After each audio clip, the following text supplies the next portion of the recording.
Welcome to Try Friend Heroes, a Legend of Zelda podcast. I'm Ellen. I'm Kayla. I'm Kassam. We're back. Yeah, we're here. Yeah, we're back. I didn't think that we would be back so soon. I don't know why I didn't anticipate that there would be another Legend of Zelda property released within a year of Tears of the Kingdom. But I was like, oh, it's like a big bang. There won't be another. Yeah. I don't know why I was thinking Nintendo wouldn't release something from like one of their major selling franchises with every opportunity possible. But well, I mean, whatever. I think something new, because like they do a lot of remakes, and I don't think new. we would have come back for like, you know, a remastered version, even if it was like an updated from like Link's Awakening to the new Link's Awakening, you know. Yeah, if it was like they just remastered Ocarina of Time or something, I would be like, nah. Like if it was literally the same content, then Yeah. no. But I definitely didn't. You're right. I didn't think they would have like a brand new game. Yeah, I I think it guess. was such a build up to Tears of the Kingdom that you were like, they're good for a while. Also, wasn't it like 10 years between Breath of the Wild and Tears of the Kingdom? So it was like, or not, maybe not 10. Maybe I'm It exaggerating. was like 5 or quite 6, wasn't it? Yeah. Breath of the Wild was like was- 2017. 2017. March 2017, Good yeah. job. Good job. So So Yeah. yeah, and then so Seven- that means And then Tears of the Kingdom 2023, came out in so 6 years. 2023. Yeah, so I thought we'd be good for 6 years. That's what I'm Yeah, saying. obviously.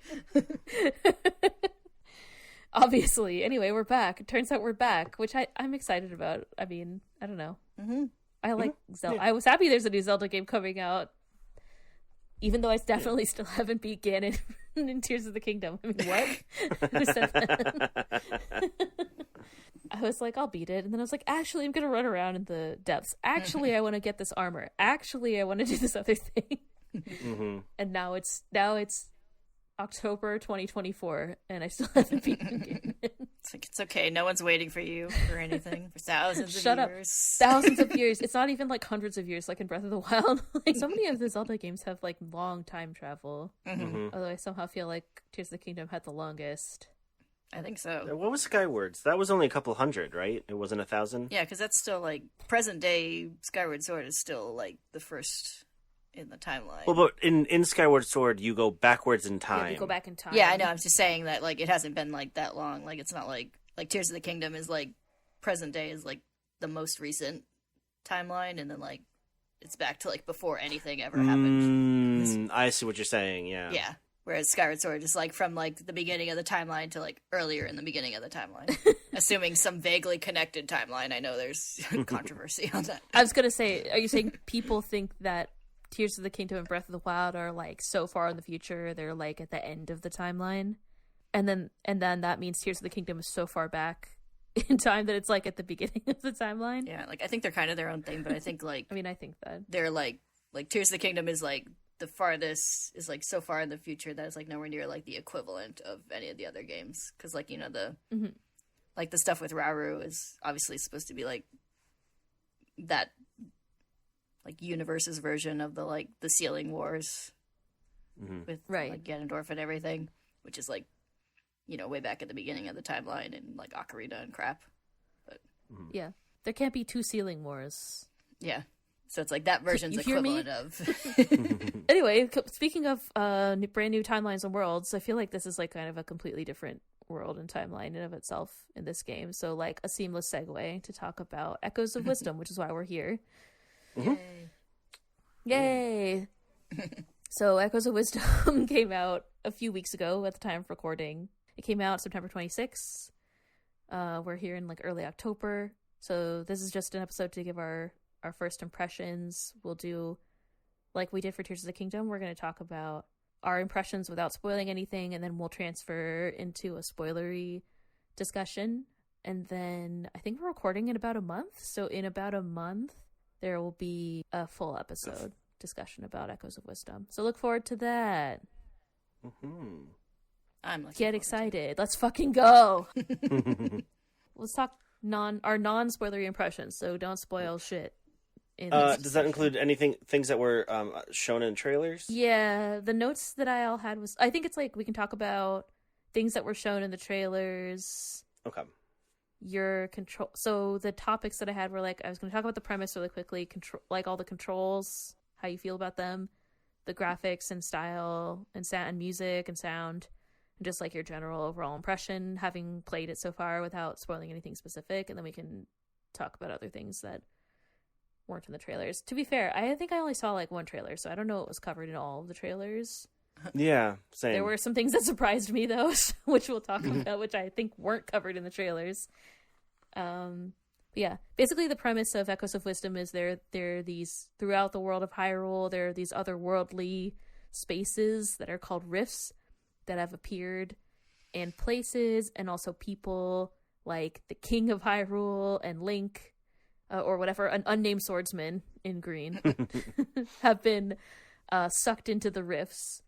And Zelda's accused of creating the rifts. After being accused, this floaty blob called Tri, who has the power to create something called echoes, which are basically like replicas of objects from the real world, and also has the ability to mend the rifts, gives Zelda this like rod that helps her also create echoes and escape from prison. And then they team up to mend all the rifts and save all the people and whatever.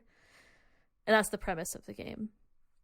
Yep. I guess also in terms of like non-spoiler, that wasn't covered in a trailer, but I mean like that's like what you'd learn in the first like 5 minutes of playing the game, basically. Yeah. And I think that's okay to talk about. Yeah. So it's up to you as Zelda, which is really exciting because most of us don't get to play as Zelda. I think it's about time that they let you play as Zelda in a. I consider this like a main game, not a spin-off. So it's a main game. Yeah. So that's neat. Cool. I like it.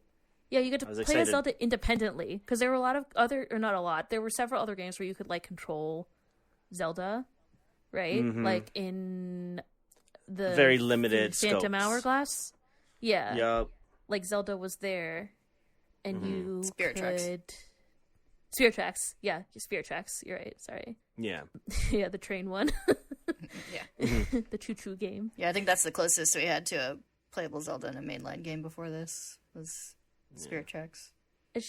And she's like there on the screen for like almost the whole game, as opposed to some others where she's just like, you're just like in Skyward Sword where you're just like following her, or you like find her, or you have like a brief conversation with her as a child, and then she disguises herself and then helps you on her quest in the future or whatever. Like Ocarina of Time. But yeah, so you get to actually, you control Zelda as the main character the main character that you control for at least all the part that I've played so far, I'll say. Yeah, I like that she plays like differently than like Link usually. Yeah. Yeah. Yeah, you get to create things to kind of solve puzzles. That's like the main like mechanic that's introduced in the trailers. The echoes you create are like objects that you learn, and like enemies. I think they also revealed that in the trailer. So like after you kill an enemy the first time, you can also like create echoes of them and kind of use them to do your bidding, which is really fun. So like it's a different way of like, usually when you play like a Zelda game, you know, like you get your weapons, whatever they are, either like stuff you pick up off the ground, like Breath of the Wild, or like you sneak around as a wolf and get a sword and shield in Twilight Princess or whatever. Like you get like some kind of weapon and then you just like have at it for the rest of the game, and like, or you acquire weapons like as you go through dungeons, and then you just like spam them for the whole game, and that's kind of how you play a typical Zelda game. This is a little bit different. Something I realized, I think during our conversation, just like talking about what little bit we did about Breath of the Wild and Tears of the Kingdom, it made me realize that I feel like this game is a 2D successor to it in a way. I feel like in those games that heavily relied on sort of the additional abilities and the utility that you get around them with like magnesis and stasis, and then I don't even remember what they was called. Yeah, whatever they're all called. There's the one where you make ice. There's the one where you magnesis.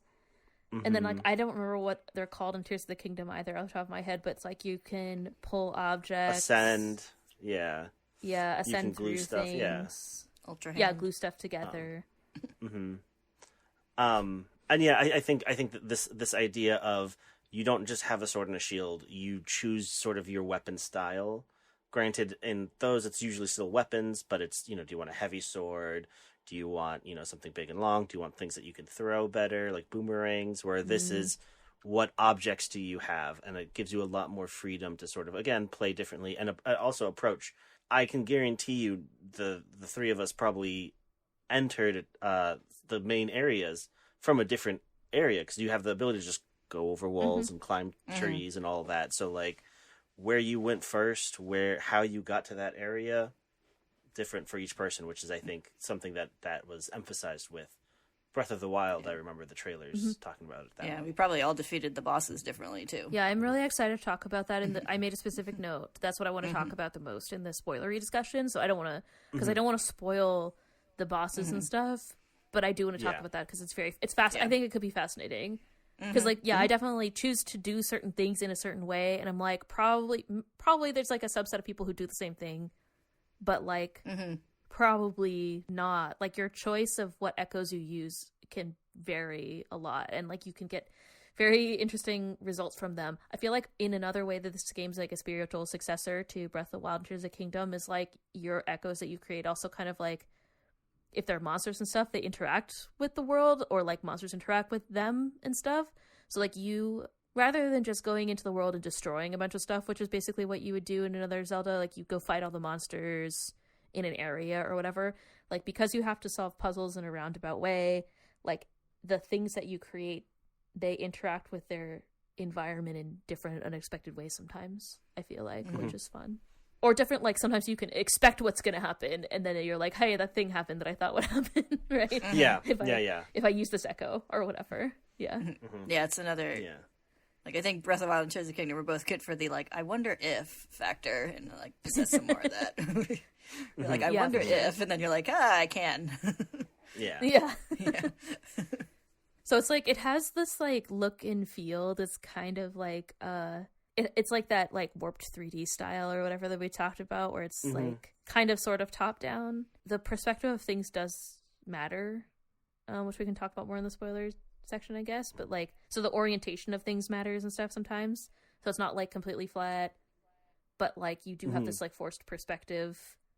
So it has a style that's similar to like Link Between Worlds and the recreated, like the new version of Link's Awakening. I think it has like the exact same visual styling as Link's Awakening. Yeah. Which I'm a fan of, so I loved. Yeah, I mean, I love it. But it's like you can manipulate the world more, which is more similar to Breath of the Wild and Tears of the Kingdom, I guess is what I'm trying to say. Yeah, it's like, it looks like you have more flexibility. Yeah, it looks like an old school, like, top-down Zelda, but it plays a bit more like a 3D Zelda. Because it's got more of that, like, sort of, not physics exactly, but, like, being able to just sort of, like clamber over walls and, like, move around the area and, like, not necessarily in the, like, specific space that think you're supposed to. Yeah, you can just, like, force your way around things sometimes because you have the ability to create echoes, which is kind of fun. Just like, I guess I could just go over this cliff, boop, boop, boop, and then you do. Like, and then sometimes you can't, because, like, sometimes the world is restricted, but, like, yeah, it's kind of funny sometimes. You're just like, I guess I'll just, like, jump on this thing and go around it, or whatever. Where you definitely couldn't in, like, a Link's Awakening or whatever. And I think just, like, I guess, like, a lot of the gimmicks, but, like, especially it made me think of, like, Link Between Worlds, where sometimes I'd be like, how do I get over there? And I just completely forget the, like, main mechanic of the game, you know? Oh, yeah. Like Between Worlds, I'd be like, how do I get across this gap? And so many times it'd just be like, merge into the wall and cross the gap. Like, like it'd be that simple in there. I remember when we were playing, I was like, I got to here, but I don't know where to go. And Cosm was like, did you try merging into the wall? I was like, oh yeah, right. So many times. Yeah. So there are parts where I'm gonna be like, I wonder how I get to that area over there. Oh, well, I guess I'll find out later. And then I'll, like, remember and be like, oh, I just need to, like, place 2 echoes and climb up there. Like...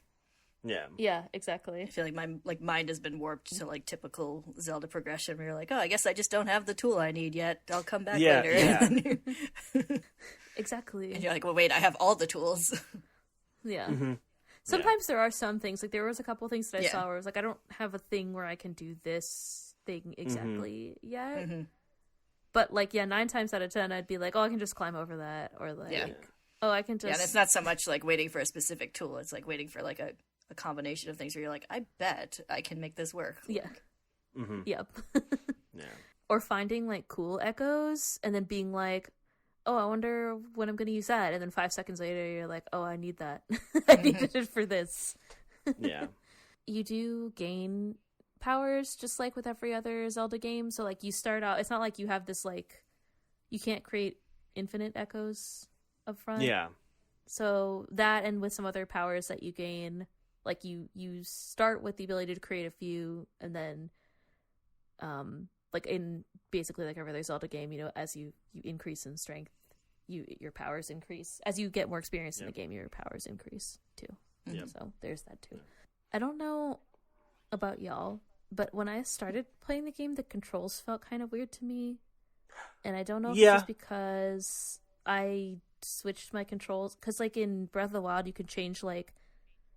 I can't remember. You can change, like, X to be... Hold on, wait. Which one's which? You can change X to be B or whatever. So, like, the top buttons, you can switch. So I always switch mine for Breath of the Wild and Tears of the Kingdom. So maybe it's just me. But yeah, when I started playing, I found it a little bit awkward. I still find some of it a little bit awkward, like choosing the echoes sometimes. Yes. Sometimes which is not that really spoiler to say. Yeah, you can change between. You have to change between them, right? Mm-hmm. Yeah. But yes, I kind of struggle with that menu. I dislike for many reasons, but yeah, that's one of them. And I don't necessarily know why, but like there's basically there's a button that you can use to filter, and let's change what like the order that they're in. And some reason I press that all the time when I don't mean to. Well, yeah, it's like you can choose so that the farthest left will be like the ones that you use the most, or the one that you use the last. Order. Yeah, that's what I'm talking about. That I'll press that button accidentally and I don't know why. I don't even know which button. I didn't realize what's the.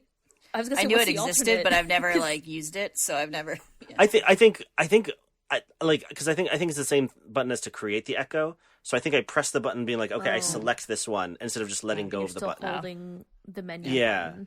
Oh, okay. Yeah, I think that's what it is. I was just gonna say it's like similar to the fuse menu in Tears of the Kingdom, and it's like it's sort of tedious to navigate, but I'm also like not sure of a better way to do it.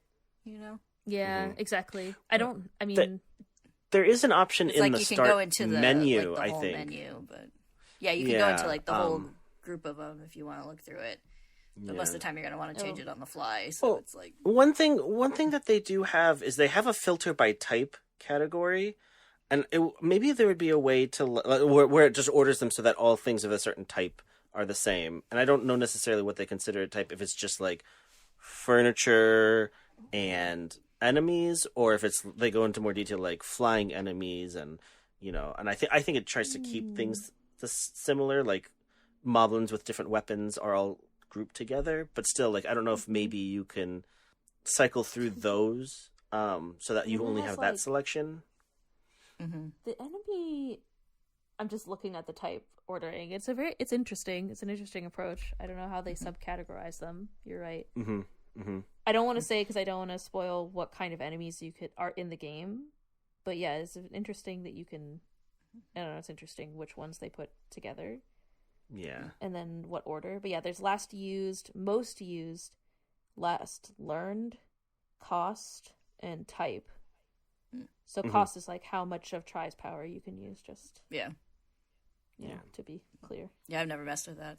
I've just left it at the I didn't either. I was just like, last used. Yeah. I was like, good enough. Oh, well, yeah, because I'll cycle between that and usually like order learned. Because usually I have a vague memory of like, okay, I remember where it is. Because especially as that list gets bigger and bigger and bigger, that's easy. Remembering it's like I'm usually either using ones I've used recently or a new one, and so like the new ones are at the back of the list, so it's easy to just go all the way hit to the the left end. button to the end to hit the new ones, or else use the last few I've used. So I haven't had too much, but I assume there's going to be a lot of them by the end. So there's already I've only played. I'm in, so you get like the first kind of main quest thing. I'm still in that main. It's like go to these two areas, and I'm on the second one of that. So, but and like I guess my point is I'm pretty early in the game, and I have quite a lot of echoes already, and I feel like it's just gonna be more. And I haven't had to go back and use ones that I haven't used recently. Like basically, it's like you learn something, and then you kind of need it in the area that you're in, I guess. Like to solve the puzzles in the area you're in. Yeah, I think you sort of like. I feel like everyone's gonna get like sort of a handful that they use a lot, and like each person's handful is probably gonna be different. I have but a couple. Like, you'll have like sort of a default like attacker and like a default like climbing thing. And... Yeah. a strategy for crossing certain things or climbing, Yeah. like crossing over gaps Yeah. or climbing up things. Yeah. Mm-hmm. Yeah, and then like when something weird comes up is when you have to like search up something weird. But... Yeah, exactly. But yeah, I don't know what it is. The controls are. I definitely don't know how you could make it better, but it does. I still feel like it's a little clunky. Although I do like having the like. Zelda has this like spin that she can do. Yeah, like, spin around, and I do that all the time, and it's like on the trigger button by default. I don't think you can change the controls in this game either, because I looked, but I enjoy that. Yeah. I mean, I think there's a default way in to like change your control setup through the Switch system itself, but I don't think through the software you can. Yeah. Another confusing part for me with the controls is swimming. Oh yeah. Because the jump button is the dive button, so the button that I usually use to go up now takes me down. So usually I get in water and like I'm confused about like trying to get out. No, is that? Are you sure? I don't think that is. I'm doing. Yeah. I'm just looking. I think B is. No, you're right. I You're right. think No. the jump But what is it is the is same, yeah. no, it's the same. You're right. No, what it is that the button that's higher on the controller, the button that's positioned higher on the controller is down, and the one that's positioned lower on the controller is up. You get what I'm saying? Because the A button is higher. So Yeah, for I me, understand like what you're ascend, it kind of makes sense that that one A would be to ascend. So that's where my confusion came from. Yeah. I think my TLDR is it took me a while to get used to the controls, and I mess up the echo, creating echoes and like removing them and stuff. Sometimes I still kind of I'm struggling a little. Yeah, I haven't played a similar game recently, so I didn't have too much trouble getting into it. Because I like if I jump from like a, I don't know, if I jump from like a platformer on the PlayStation to a platformer on the Nintendo or something, a lot of times I get confused with the button layout. Wildly different. The last and like the last game I was playing before this was Pokemon, so it's not really a just click the kind click of B thing you're gonna or whatever. Yeah. Not really the kind of thing that's gonna confuse you. So I didn't have any too much trouble getting into it. The one button I kept hitting by accident is the sword fighter mode button. When I was trying to hit the like choose echo button. Yeah. Oh, So it'd make like the little like doodaloo, and I'd be like, oh no, no, it was in the trailers. Oh, is in it? the Okay, I didn't trailers, realize it was in the trailers. Okay, yeah. I guess the method for acquiring that mode is not in the trailers, though, right? So Yeah. anyway, yeah. Might have been We one could of the talk about later Sword ones, Fighter but mode yeah. too. It could have been. I don't know. Whatever. I didn't know. But yeah, I don't know. Yeah, I don't think I knew watched either. some of Or them, if I but, did, I've forgotten, yeah. Yeah. The Sword Fighter mode is fun. I was kind of like, oh, do we need to have sword fighting mode when I'm Zelda? Like, on the one hand, I do like using the sword. On the other hand, it's a Zelda. You're playing Zelda, so why do we have a Yeah. I think I don't know how I feel about it. I have mixed feelings. Same. I think that I felt the same way. But I think also for a lot of Zelda people, like fans, this might be a difficult transition, and having that option as something that they can kind of fall back to if, they're just like, you know what, because there's a limit to how much you can do it. So you can just be like, you know what, for this, I'm going to be sword. And then, like, so, I can kind of get behind that. And then I think it solves one of my biggest criticisms of the game, which I think also, just as you progress, this gets better. But I feel like you don't have as much control, right? You can, like, summon your monsters, and they have their own, like, attack patterns and everything. And you can kind of guide them who you want them to attack.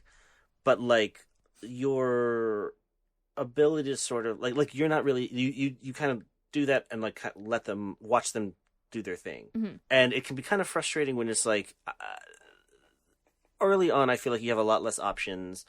The echoes you have aren't very good, and probably you're still learning the system and what they do and all of that, and you're just like I found it a little frustrating at first. And I don't. Yeah, now that I'm talking about it, I don't know if it's just the experience of it or having those options and more choices where I feel like I'm enjoying it a lot more than I was when I first started. I guess is the best way to put it. Yeah. I perceived the same thing. Like I felt the same thing where I was like, well, all I can do in this scenario is like use this one echo and that's all I have. And then later when you have other, like you have more, then you have more different things you can do, and it gives you more flexibility in how you strategize like a battle, right? Whereas like you kind of have the first option that you have is like run away, distract them and run away probably, and then later you have more choices. So I felt the same thing. I don't see it as it didn't bother me, but I can see how it could bother you to not have, like, bother players to not have that like ability to control the outcome of a fight. So then when you have the sword fighting ability, it gives you more flexibility basically. And there's definitely some like strategic times where it's better to use the sword than to use your like your, I don't know, your echoes basically. Yeah, and I think also playing today, there's some things that I realized that I didn't realize you could do. Like you can pick up enemies. Yeah, you can chuck them. So like, yeah, so that gives you a little, like, if you need to like control where they're going, and you know you want them to be positioned better, and some of them will probably, I think, still attack while you're holding them. So I think that does help solve that problem as well. Did your other ability was that shown in the trailers? The X button one? Yeah, it was shown. Okay. Oh, okay. So yeah, you can also. I didn't know. Yeah. You can move. You can also move your echoes, which includes the enemies. So you can just kind of like pick it up, and they copy your movement. You can just pick them up and dump them off the side of stuff, which I've done. Yeah. Or you can like lasso an enemy and then let your echoes beat the shit out of it. Yeah, that too. And then also the other thing, which is really cool, and I don't know if they showed this in the trailer, but your alternate when you're grabbing an enemy with try. Do you know if they showed that in the trailer? I don't know what you're talking about. So when you hold the R button when you have an echo. Oh yeah, where it can like. What you mean when it carry you? You can it showed both. Have it carry you. Yeah. Okay. Yeah. So yeah, you can also lasso an enemy and then have them carry you around. Oh, that's so smart! I didn't try that. Yeah. Yeah, it's interesting, especially like with some of the ones that fly or something like that. Right. They rarely move the ways you want them to, but every now, like if you need just like a little bit, every now and then it helps. Yeah, I was thinking of a specific scenario for a specific boss that I can talk about later. It might have been interesting to see what happened. Yeah. Yeah. But yeah, I did. I generally like the kind of progression from like feeling kind of like helpless and like not having much option at the very beginning to like it didn't take very long to feel like really powerful and have a lot of options. And I agree. that always feels good when you can go from like, oh, I can't do anything to be like, look what I can do. I also find like for me, it motivates me to attack things sometimes because like if you find a new enemy, you can. Once you beat it, then you can create an echo of it. And like if you're a player like me who's like scared of everything, there's so many times where I just be like, I'm just gonna like run away from these or like avoid this area or whatever. And instead I have to be like, no, I want this power.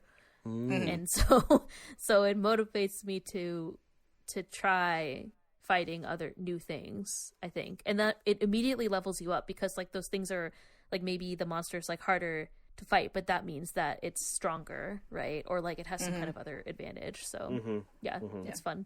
Yeah. Within a couple, maybe like an hour of gameplay, even faster than that, you have quite a lot of echoes that you can use to do fight things. So like once you're kind of out of the first area that you end up in, once you start going to those like the next places that you're instructed to go to in your like quest chain, then there's newer, different, specific monsters that you can start collecting, which is nice. Yeah, and you can like even poke around a bit to like kind of go a little afield from where it's directing you to go to find some new stuff too. Yeah. I think the map is pretty open. I haven't tried because I just do what games tell me to do. But like the map, I haven't seems gone to be too far off pretty the path, available. I think for the poked most around a part, little bit, I think, yeah, like you can get pretty far. There are, because like certain places where you just need more echo points to be able to do stuff, and then or just the echoes themselves. You haven't gotten the one that you might need to progress. But overall, that overall, you can get pretty far, I think, in the world, that way. Yeah, it's cute. Like the graphics are cute. I also like the style of this like specific style. I do kind of wish that if it was like a Zelda game, it would be like a Zelda. You get to play Zelda, that it would be like, I don't know, that they would have like more of a, full like, how more realistic style. Like it'd be cool to play with like play Zelda as Breath of the Wild Zelda, Yeah. Like yeah. Breath of the Wild era Zelda or something. But that aside, that's just my dream. But like I do like the style and it's cute. And I like the music is really cute so far too. I like that. Yeah, we didn't really talk about the sort of aesthetics of it. But yeah, I really like the music.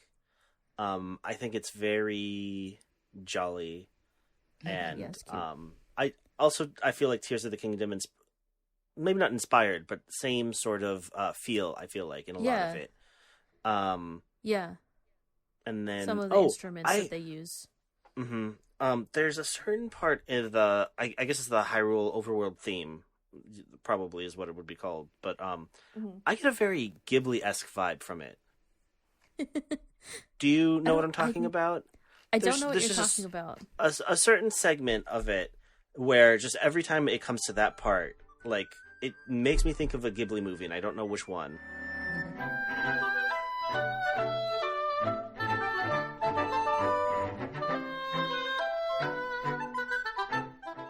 Yeah, anyways, I like it. It's very nice. It's very I want to say, I don't know, complex. I'm not a music person. I don't know how to describe music, but like it has the familiar parts of it, but they add on to it and give it a very different sound.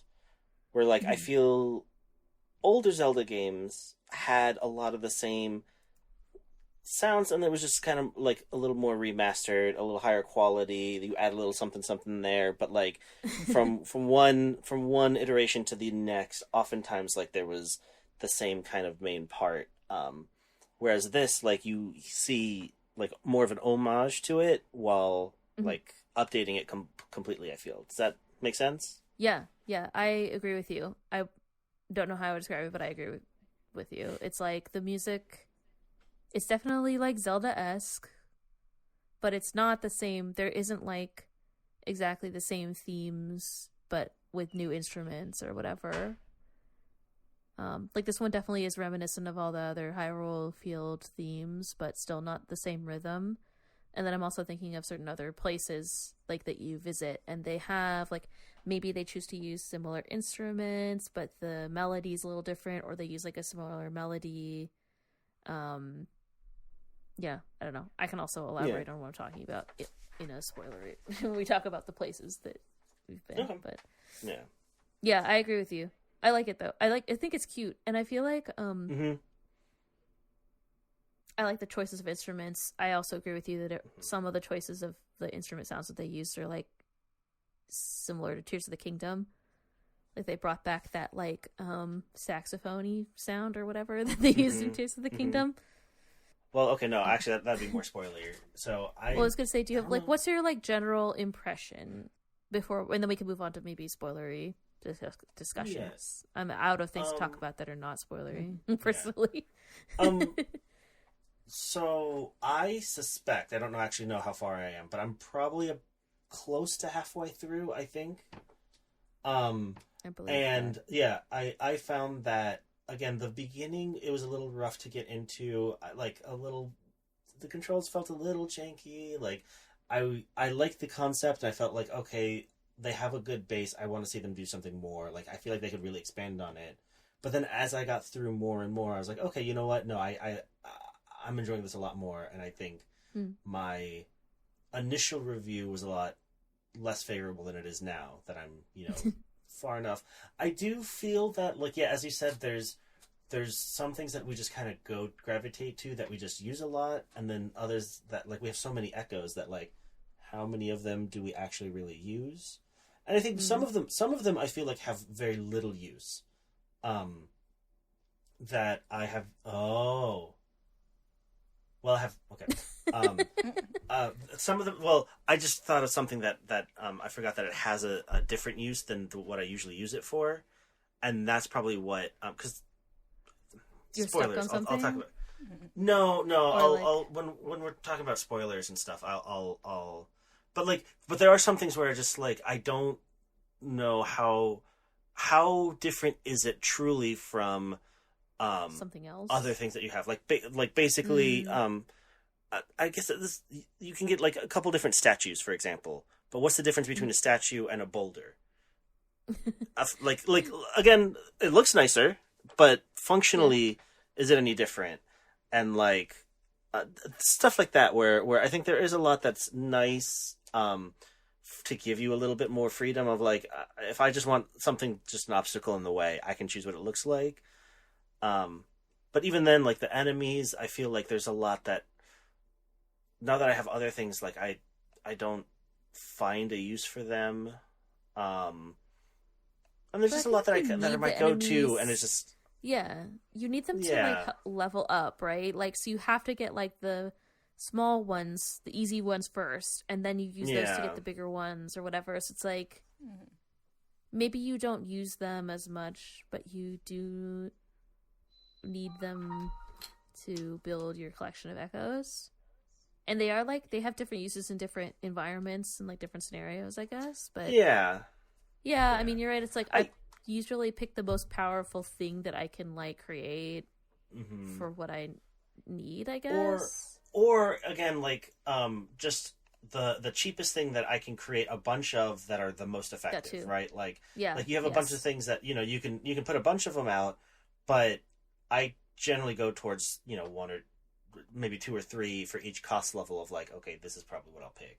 Or again, depending, like, do I want something that attacks from a range, or I want something up close, or I want something that flies, and then I just go from there.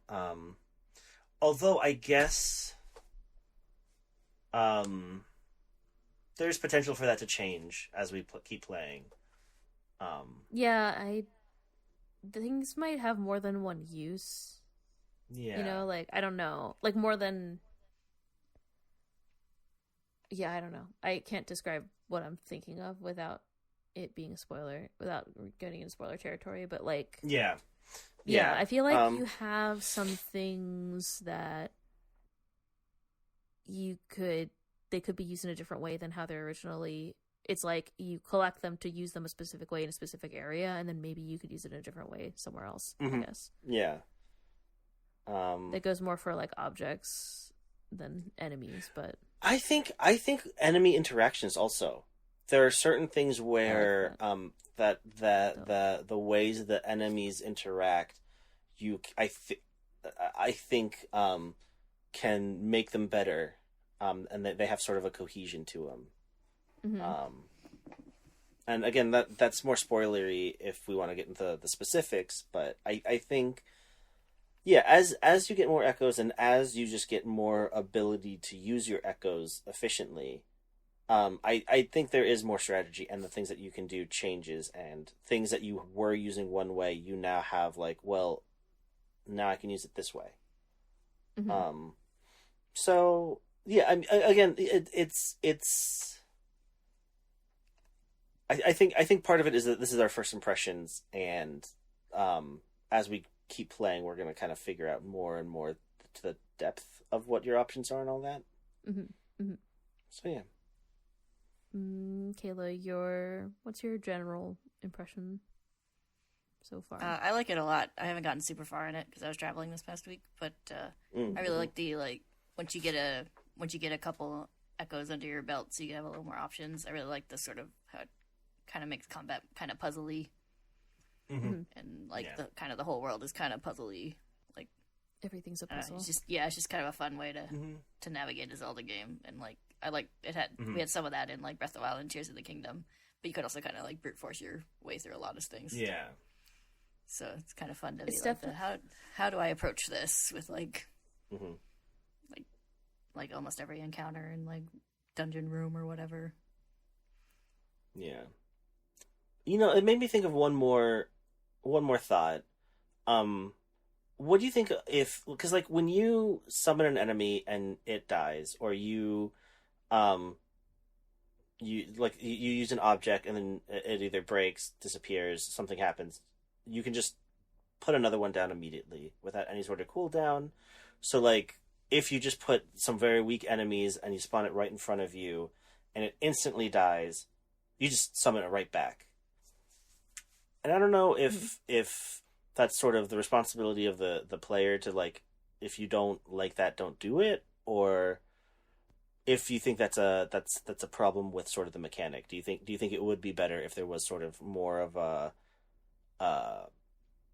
penalty to like bad positioning of your echoes? I don't think that's a problem. I think that would make it terrible. Yeah. You think so? Okay. I think that's a function of the gameplay. Yeah. If you couldn't do that, you would have to have more flexibility. You'd have to have more backup. So, like, I think they would have to increase your ability to use your sword. So, like, if there was a penalty to creating echoes in a way, I was thinking even if it's just like a 3-second timer, after it dies, you're out of it for like 3 seconds. It's already long enough waiting for them to attack other enemies, though. So no. Yeah, I don't think it's something I don't think it's something that needs a penalty. Like it's not like it's not like a chess game or something. It doesn't really matter. Yeah, that's true. Positioning or anything. It's just I actually think the quickness of being able to summon repeated echoes, like even if you have like the max out where it'll just like delete the older one. Yeah, I think that like makes it really smooth a lot of times, especially in combat where like because like you can talk about like it can be hard to like get them in the like exactly where you want them. That way, like if like you summon one and it's like attacking an enemy and it beats it, and then you want it to attack this other enemy instead of like waiting for it to turn around and notice, you could just summon a new one closer to the new enemy. No, that's true. Get rid of that other guy. So it's helpful because you're vulnerable. Like you don't. Yeah. Because especially times where you run out of sword power or whatever, then like Kayla said, you can reposition your enemy. If the enemy there's times where there's multiple enemies and like maybe you need a strong enemy, which is going to use a lot of your like of Tri's power. Like you can't create that many of them or something. And so having the ability to reposition that enemy might be beneficial to you. That's fair. Like, yeah. Because that's the only defense that you have, I guess. Mm-hmm. So no, that makes sense. I mean, I think you could have it. I don't know. I feel like it wouldn't benefit the game to do that, and it would make it much harder, which I think is what you want, because I know you. Well, however, I think you can make I think you can make a different game with that mechanic, like make it more of a like real-time strategy kind of game. Yeah, but like I don't think it would benefit this game as it is. That would be interesting. And the scenario, there was one scenario I had that came to mind, and I think again the one of the biggest issues with it is that you can't control your echo. So I summoned just a bunch of keys, and then like when one comes, like immediately it just died when I summoned it, and so I summoned another one, and it just like and I think if I don't know. I didn't like. I found that was a time where I kind of was, I think, boring myself by not doing something more creative, not trying to really play with it. I was just like throwing them out there until they kind of brute forcing it, I guess. And I think there's a lot of different other ways I could have done it, but I think for one reason or another, that was what I had either decided to do or like stubbornly wanted to do. I don't remember, but yeah. Okay, good. So we're done yelling at Cosm. No, I'm just kidding. I think on that note, do you want to move on to spoilery discussion inclusive of spoilers that were not included in any trailers or publicly available things from Nintendo. I believe I'm ready. Okay. I'm ready. You can still say My body's non-spoilery ready. things in the spoilery section. Yeah. That's allowed. Yeah. That's you can true. say whatever you want. Like, let me start off by repeating everything I just said. Okay, we're gonna transition to spoiler talk. I'm keeping us on track. Not very well, but I'm doing it. So, if you want to not be spoiled by anything, switch off now. Thanks for joining us. We'll be back with a in-depth review eventually when you play through the whole game. You can join us for that later in November, probably the first week of November. I don't have an exact date. I can forget when we're recording. It's the first week of November though, so around then. And we'll see you then. And if you want to stick around for our first impressions so far of what we played so far, then stick around. I'll have some kind of intermission music. I can't remember what I did for Tears of the Kingdom, but thanks for joining us. We'll see you soon for an in-depth review.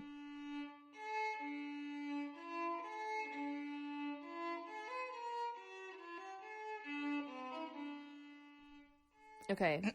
We're back to talk about spoilers now. Yes. Sorry, I'm dying. Spoiler time. No, just like run-of-the-mill cold and then progressively worsening asthma over time. Anyway, spoiler time. Cool. Oh, okay. Maybe they did show this in the trailer. I don't know, but the very first note that I have is like, I like that you start off playing the game like full-powered Link, just like in Tears of the Kingdom. And I wasn't expecting that. I was like, oh shit, oh, we're using a sword. Oh, it's happening. Oh, I gotta fight Ganon. Oh no. Yeah, it's like, oh, look at all those hearts I'm gonna lose again. Yeah, really. Exactly. So how far have we all gotten? So the very first, you get out of the castle, and then the first quest you go to like this house that Impa's like, go here. And then after that, they're like, go to these two places. One is the Gerudo Desert, and one is like the Jabu Zora. Waters, I think. Yeah. Zora area. So I've gotten through the Gerudo Desert, and I'm in the dungeon for the last part of the Zora area. Okay, that's almost where I am. I'm still settling the squabbles between the two Zora chiefs, but I think I'm close to entering the dungeon. But then you've done the Gerudo one, or you haven't? Yeah, I've done the Gerudo one. Okay. Interesting how everyone went to because I started with the Gerudo You also first went too. to the Gerudo one first. Yeah, I don't know. interesting.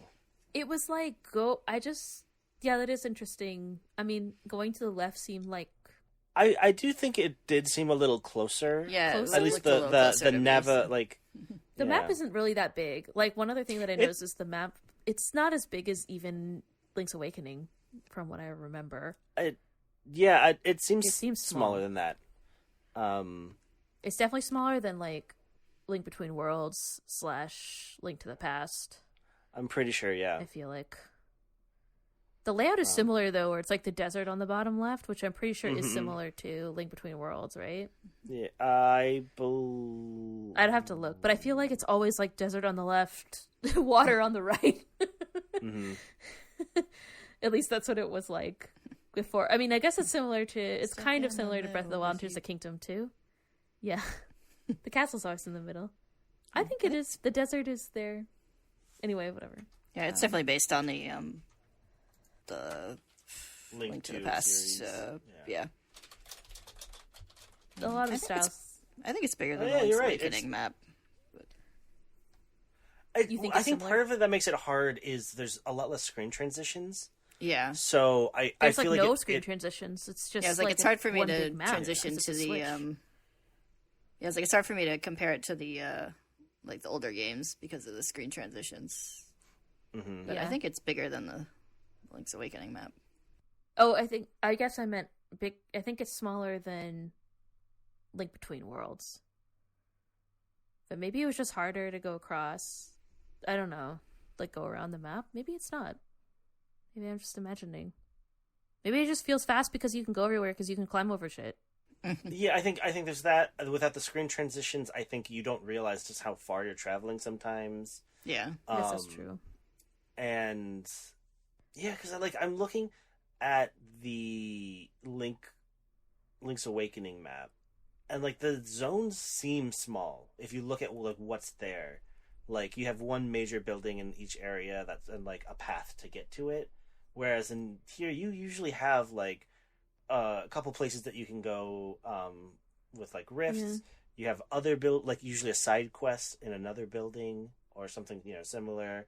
It just like looking at what I have to do in each area, it seems like there's more space in the new map.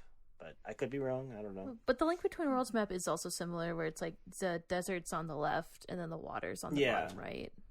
Wait, so Cosmo, how far have you gotten? You've beat those two areas then. So you do those two areas. You don't. You go to the castle for like a mini dungeon, I guess, and then they tell you to go to 3 new places. And you get another branching. And I've done, I think 1.5. The classic. I'm almost at the. I'm almost at the dungeon for the second one. Okay, so you're probably. I think I have like one small thing left to do. Chain. Yeah. Yeah. Okay. I don't know. I like the dungeons so far. I like the still world. It's very interesting.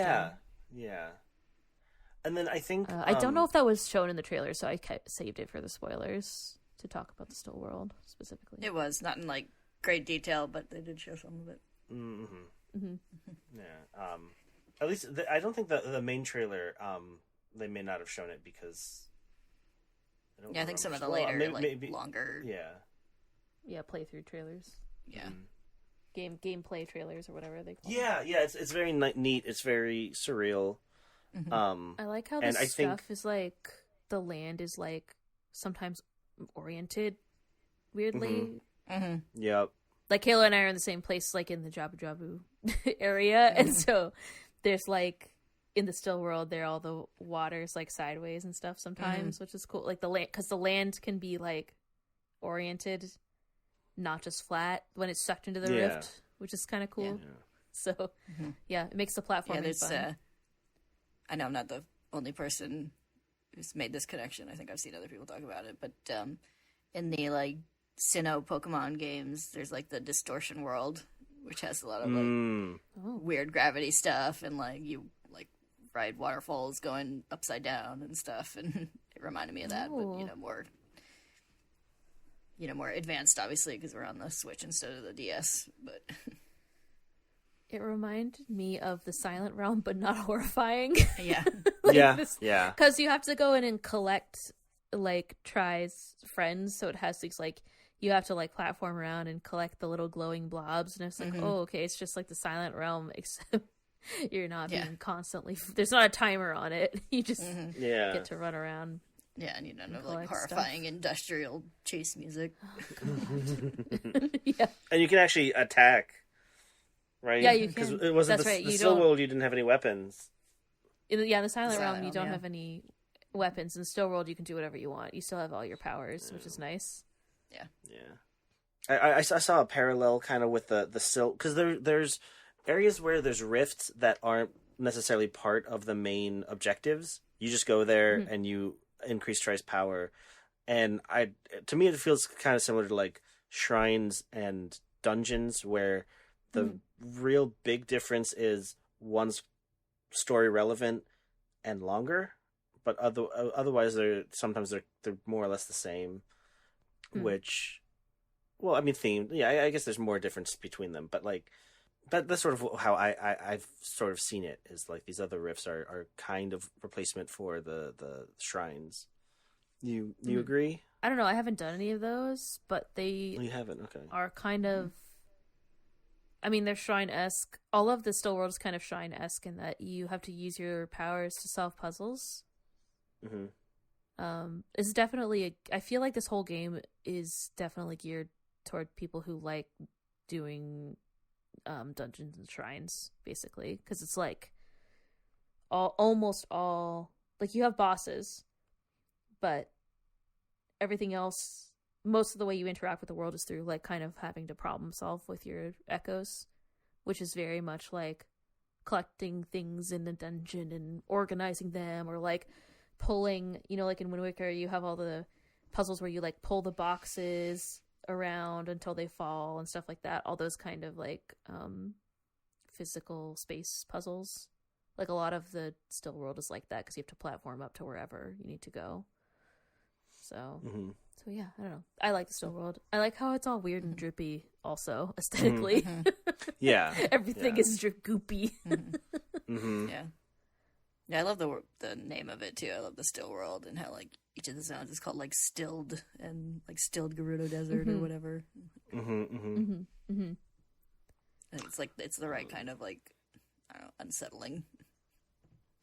Yeah, especially and like the rifts and also in the still world. So like the rifts in the normal map, like they have this weird perspective where they kind of like they're distorted on top of the rest of your fixed perspective, if that makes sense. And like you can also see stuff kind of like moving inside them, and they like don't follow the contours of like the land or whatever around it. You know what I mean? So they have a really unnatural look in the map. And then within the still world also everything's kind of like floaty. You can see stuff in the background, like you can see like, you know, like just like trees and junk in the background far away. So yeah, it's interesting visually. Yeah.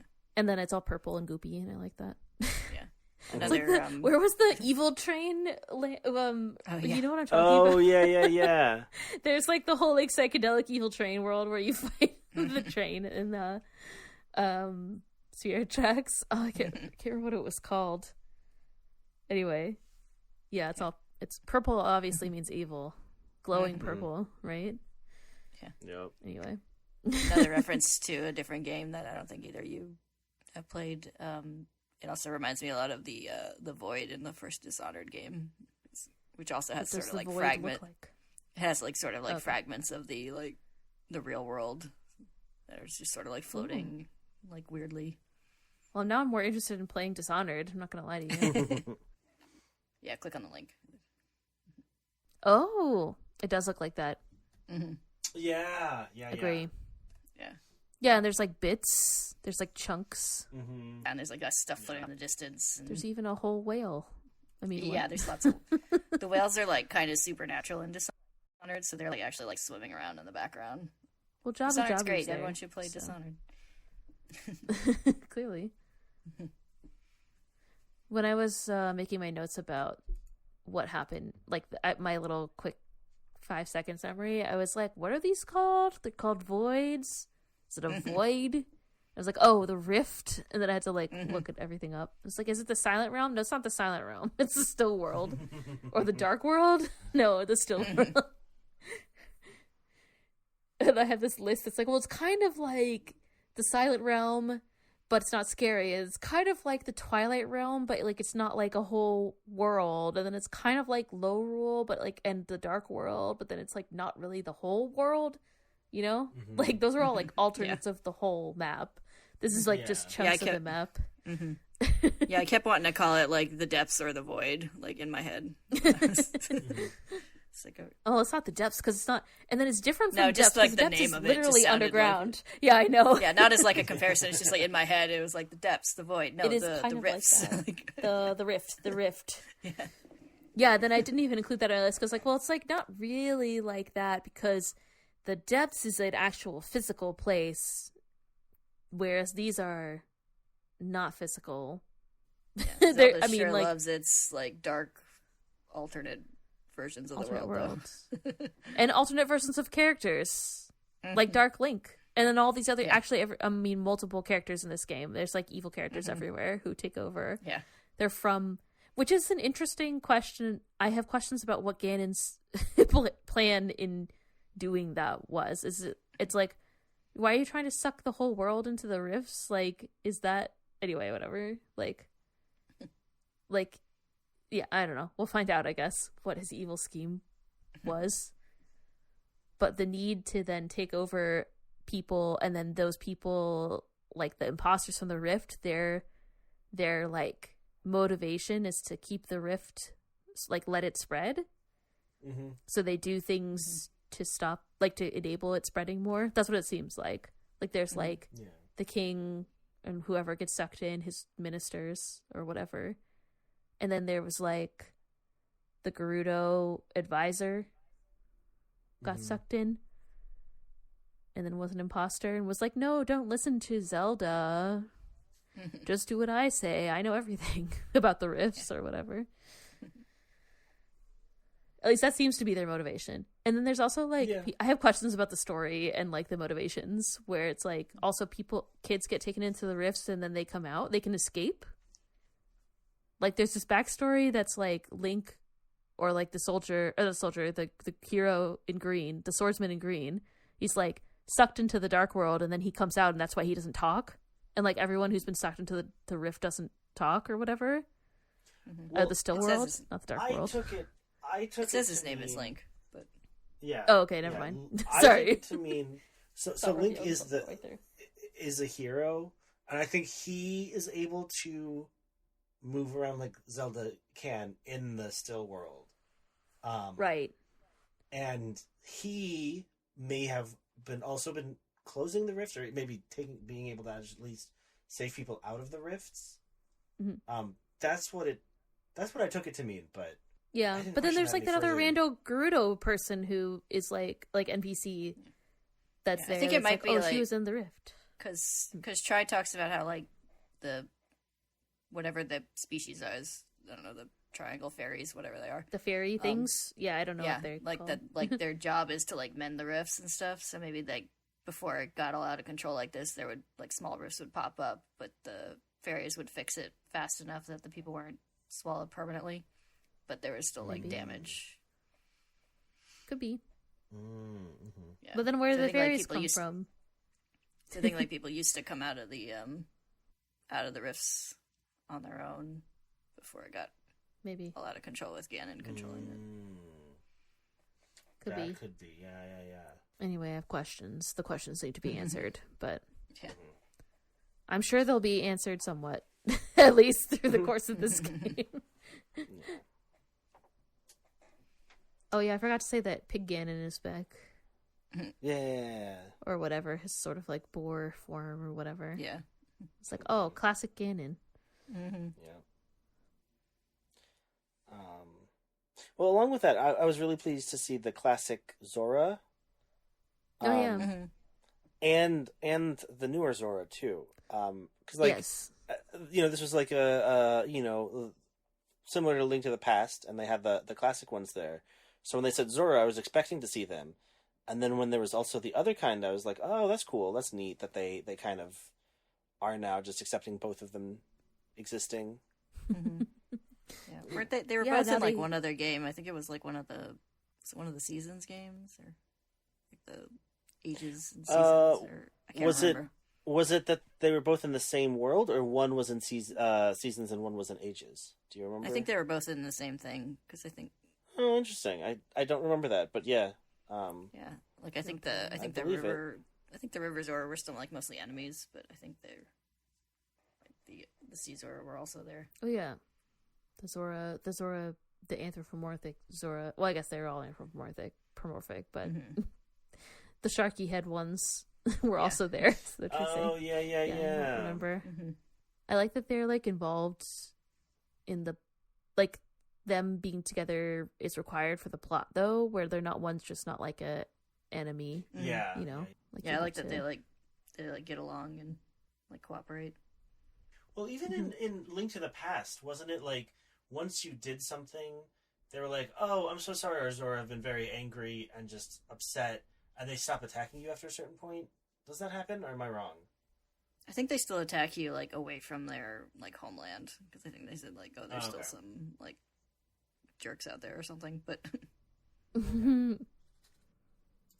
yeah, they won't attack you going into their but there's like a quest where you like befriend the Zora King or whatever. You don't have to wait for him to scooch for 3 hours. Yeah. I like the desert has the Gerudo in it. Yeah. I really like the music in that dungeon though, in the desert dungeon. Yeah. I think for like the overworld part 2, I think they kind of riffed on the Gerudo music from Breath of the Wild / Tears of the Kingdom, which is nice. It's just not as good as the one from Ocarina of Time. Not as peppy. Mm-hmm. It's funny that you mentioned the statues costume, because I was going to say like, but you need you need specific ones, like you acquire several, and then you need specific ones for that one quest in the, or like part of the dungeon in the Gerudo Desert. So it's like, yeah, you acquire echoes that you need like for specific tasks, but then like you just have them forever, whether you need to use them or not, I guess. So it's like, sure, I can use like a snake statue instead of a boulder, I guess. But like, yeah, like you're right, that doesn't really matter. I'm curious but... if I haven't looked it up. Are those like randomized, or is it always the same two that you need? I don't imagine it'd be the same know. too. Only because like one of them, remember, is in a completely different location that you kind of have to like go to, right? Yeah, but like I don't know. I don't know. Go ahead. I feel like more than just the two you needed were kind of out of the way, so I was wondering. All of them were in random places. Yeah. I just found all of them, and then I was like, oh, well, I'm gonna have to use these, and then I just did the whole map, and then I went. Yeah, I found back all of to them the before. room. I didn't even remember the tablet signs. that said Yeah, same. Needed, but Exactly. And I just like guessed them. Like I didn't even find the tablet. I was just like put the different ones on, and they like reveal, like they just light up or whatever when they're right. So. Well, do you think which one did you have? The bird and the elephant? Is that the two? I think so. Yeah. That sounds right to one me. was the elephant for sure. Yeah. I'm pretty sure it was the bird. One was definitely the bird for me. Yeah. Yeah. Okay. They're all the same So, then. I I don't was just think wondering. they're I was like, it could be randomized. It'd be cool, interesting. It could be. That would be cool, but no, I don't think so. At least not that I know of. Yeah. Let us know if your statues were different. Send us a message. Yeah. Every area is like, okay, do these 5 things, and then open the rift, and then there's like the major rift that you have to open or whatever. So there's like a lot of small steps, so I kind of forget. Yeah. Like it's not as straightforward as like in say like Link Between Worlds or whatever, where it's just like go to the area, find the temple, and go in it. It's like, no, you go to the area, then there's like several steps of small tasks that you have to do, and then you get to the dungeon. Then you do the dungeon, and then there's like a boss in the dungeon. Is what I noticed so far. At least that's what it seems like. That's what it's like for the two that I've done. Yeah. Which I like, because I was like more of the like interconnected stuff between dungeons.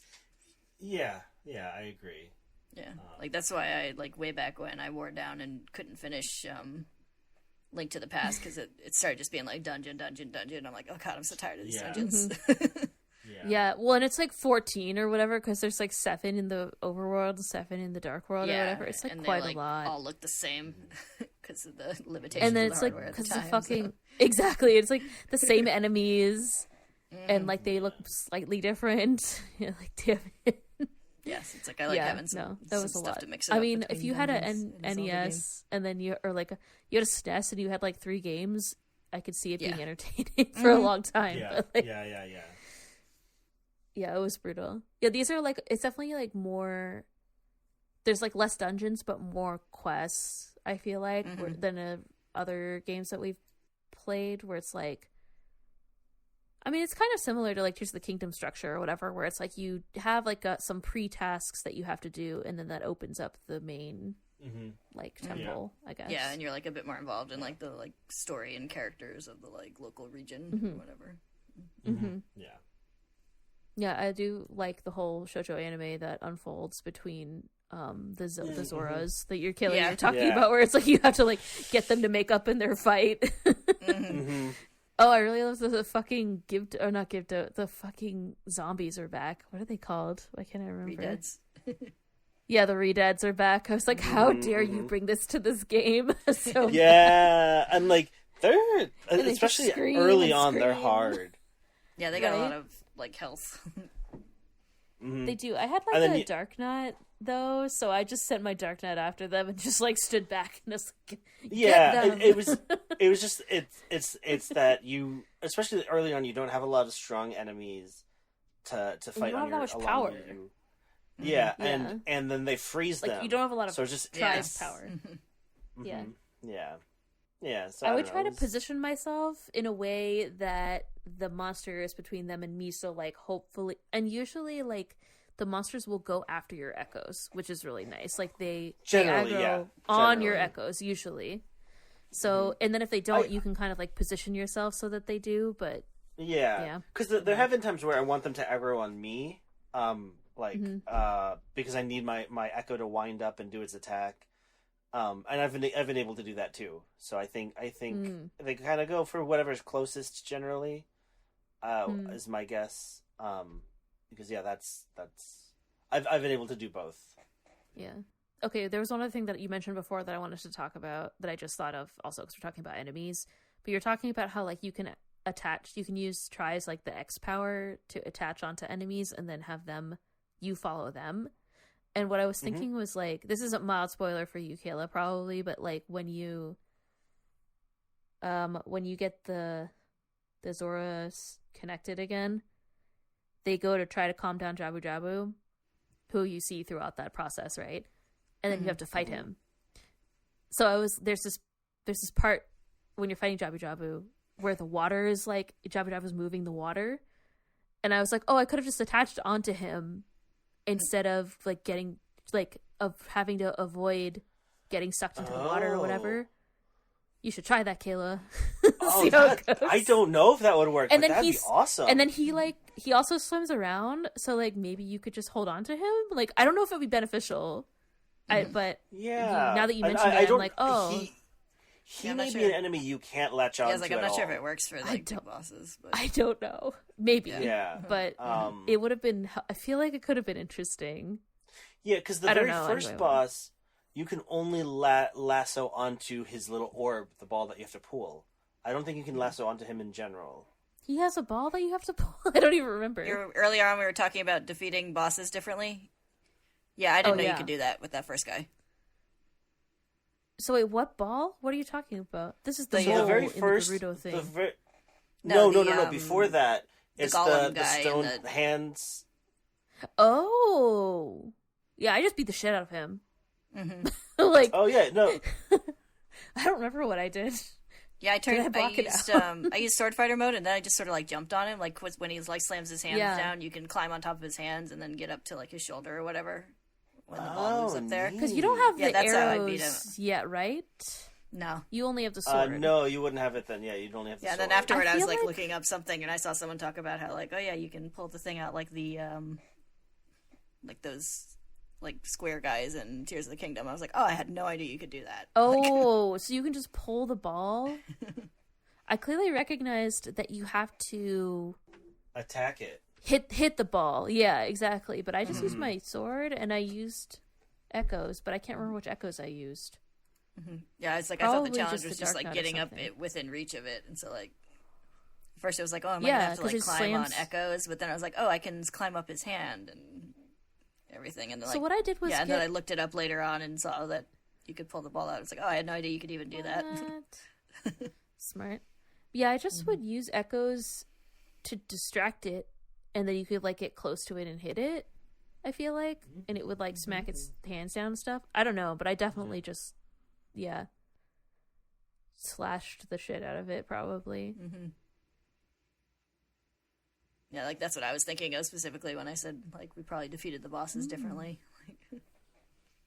Yeah, I remember that. And then what was the second boss was like the mole. What is he throws like sand waves at you, and then he like tackles you. Yeah. You have to get him to like crash into stuff. Yeah, I definitely didn't do that. I should have thought of that. What I did was use monsters to distract it, and then I would shoot arrows from like, so basically like, so you can use your echoes. Like I'd have the echoes go to like one corner, and then I would go to like the other corner and shoot at it with arrows. So that was what I did. I don't think it was very effective. It took a long time, but like I did it. Yeah. And then you can get, you can use the little tornado monster thing to get the sand, like to clear the sand. Yeah, I should have used, and I was like, I know that I need to use, I have these statues that I got from this fucking thing. Like, I know that and there were statues in the room when you start, right? So I was like, I must need to use the statues, but like, I didn't think of that. I was just thinking of using them just to block the sand waves. Yeah, I accidentally got him to crash into something. I don't think it was even a statue. I think it was a different echo I had out. And then I was like, oh, that's what the statues are for. And then he'd crash into the sand too if you didn't blow the sand away. I think he'd crash into that too. Oh. So I didn't realize that first too, and then it happened, and then because I wasn't attacking him. Well, I didn't know you could blow the sand away. So I think he just burrows into it. Yeah, I think he dives through it. You can blow the sand away, and then it reveals hearts and stuff. Because I spent forever fighting him, I needed more hearts, and I needed more blue energy or whatever for the sword fighting. Yeah, I never blew the sand away. I didn't know that was possible. Well, the sand always has junk in it.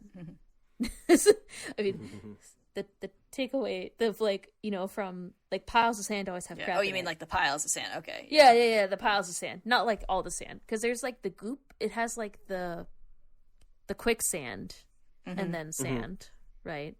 Yeah. In the second phase 2, phase, or whatever the later phase. Yeah, but he it was it cycles through where he flies up, and then it knocks piles of sand down. And then he dives down, straight down. And then he swims through the sand at you. Or no, first he does the waves by pounding. And then swims through the sand at you. And then flies up again. Right? Yeah. Something like that. So. Yeah. Yeah, I know. What did you guys do? What did you do to beat the bosses that you... I tried the first boss, because... to use the sword fighter mode as little as possible. So I pulled the ball out, and then I don't remember what echo I would have used. I know I liked the armadillos that roll. Because you could launch them, they immediately attack, and if you position right, they kind of bounce back and forth, and will just do multiple attacks in quick succession before rolling all the way away. So I think that's probably what I used for... Well, no, I don't know if I would have had them for the first boss. No, because I think you get them in the desert. In the desert. Maybe, I don't know. I think that's right. Maybe not. Maybe not. In but little side scrolly caves or something early on, but I can't remember if it's before or after that dungeon. Yeah, no, because I think the desert has the level 2 versions. So maybe the level 1s were somewhere else. But I probably did something similar to that. And then towards he got to phase 2, and then eventually I was just like, you know what? And I turned to sword fighter mode and hit it 3 times, and then he finally died. Because it was just taking too long. And then the second boss, my main weapon was maybe a dark nut. Did I have one by then? For the mole? For the mole, yeah. Did I have one of those, or? I mean, I had one pretty early, so I had one by then. Before the first dungeon or something, or in the first dungeon. Yeah, so that might have been what I used. I haven't fought the one in Jabba Jabba yet, so the one in the Jabba Jabba area, not inside Jabba Jabba. I was really disappointed that we didn't get to go inside Jabba Jabba, but it's fine. Yeah. I was they're positioning his mouth to be massive because he's shows up and he's screaming other people or whatever. Yeah. Yeah, other people did. Yeah, I like that. It looks exactly like the Ocarina of Time Jabba Jabba. But angry. Yeah. Yeah, I haven't used sword fighter mode on any of the regular gameplay, but I've used it on the bosses every time, I think. Yeah. I mean, but yeah, I used it. I feel like it's implied because you're gaining it during you're gaining the powers during. Yeah. The bosses generally spawn that resource for you. Yeah. Mm-hmm. Yeah. But yeah, I just followed the ball around. I didn't know you could pull it out on the first boss, and so at first it's low and you can just hit it, and then you can climb up his hands when he slams his hands down. Yeah, that's what I did. Yeah, and then the mole, I was just got him to run into the statue, and then I would quickly trigger sword fighter mode and just slash away until he righted himself again. What do you have a favored tactic that you like to use? Oh, sorry, I was gonna say one other thing. the only other time I started using sword fighting mode is I realized if you use sword fighter mode while you're in the rift on like the enemies that spawn from like the blobs, like the black and purpley blobs, they usually give you energy back. I didn't realize that before, so I was like using echoes on them before, I think even if you use an echo, they generally give you some of that energy back. But maybe you get more. Like, I don't know. I mean, it seems like when you defeat them, but then it's like, well, what's the point if you're not using your sword fighting mode? So it's a good time to use it, I guess. Is my point. It's a strategic time. to use it, I guess. Mm-hmm. Yeah. Do you have like a preferred? Do you have preferred enemies that you use to fight other enemies so far that you've collected? I like the pea hat. You like the pea hat? I do, yeah. That's definitely one of my go-tos. Pea hat's one of the ones you can get really early. That's like really strong. You do, yeah. It costs 4. Yeah. It costs more, and it's just a continuous kind of thing of damage. It like kind of goes for it, and it'll kind of attack multiple times, which I like, rather than some things where like it attacks and then the enemy might move away and it's too like far away or something. But like it consistently does damage, especially against aerial things, because like the keys are so inconsistent. They take so long. Yeah. And until I got some more, recently I got some that I really like for aerials, no matter like that I don't have to worry about so much. But oftentimes I would find ones that would like you'd spawn and they'd more or less dive right ahead to attack an enemy, and then once their attack was done, I just spawn another one because you know the time it takes for them to realign, and then they'll miss. I do like to use several crows because then you get you get rupees too. Because when they attack, because you know how when the crows attack you yeah. So when the crows attack other enemies, they give you rupees, which is like, this is like a huge that's unlock. Good to know. Yeah, definitely try it if you haven't. And like you can, I mean, if you have like several, I think you can have at least 2 if you have, because I think they only cost 2. So if you have several, they kind of like, they're not very coordinated, but their attack cycle is not at the same time, so there's not so much like wind up in between. So yeah, I like using the crows. You get extra free money out of it. Yeah, that makes sense. Cool. This is my pro tip. I've been liking the seagulls since I got in the since I got into the waters area, just because they make me smile. The seagulls? Do they give you money, or are they just seagulls? I don't think so, but they can they can attack things in the water a little bit. They can't go like all the way in. Mm-hmm. Okay, there's a seagull.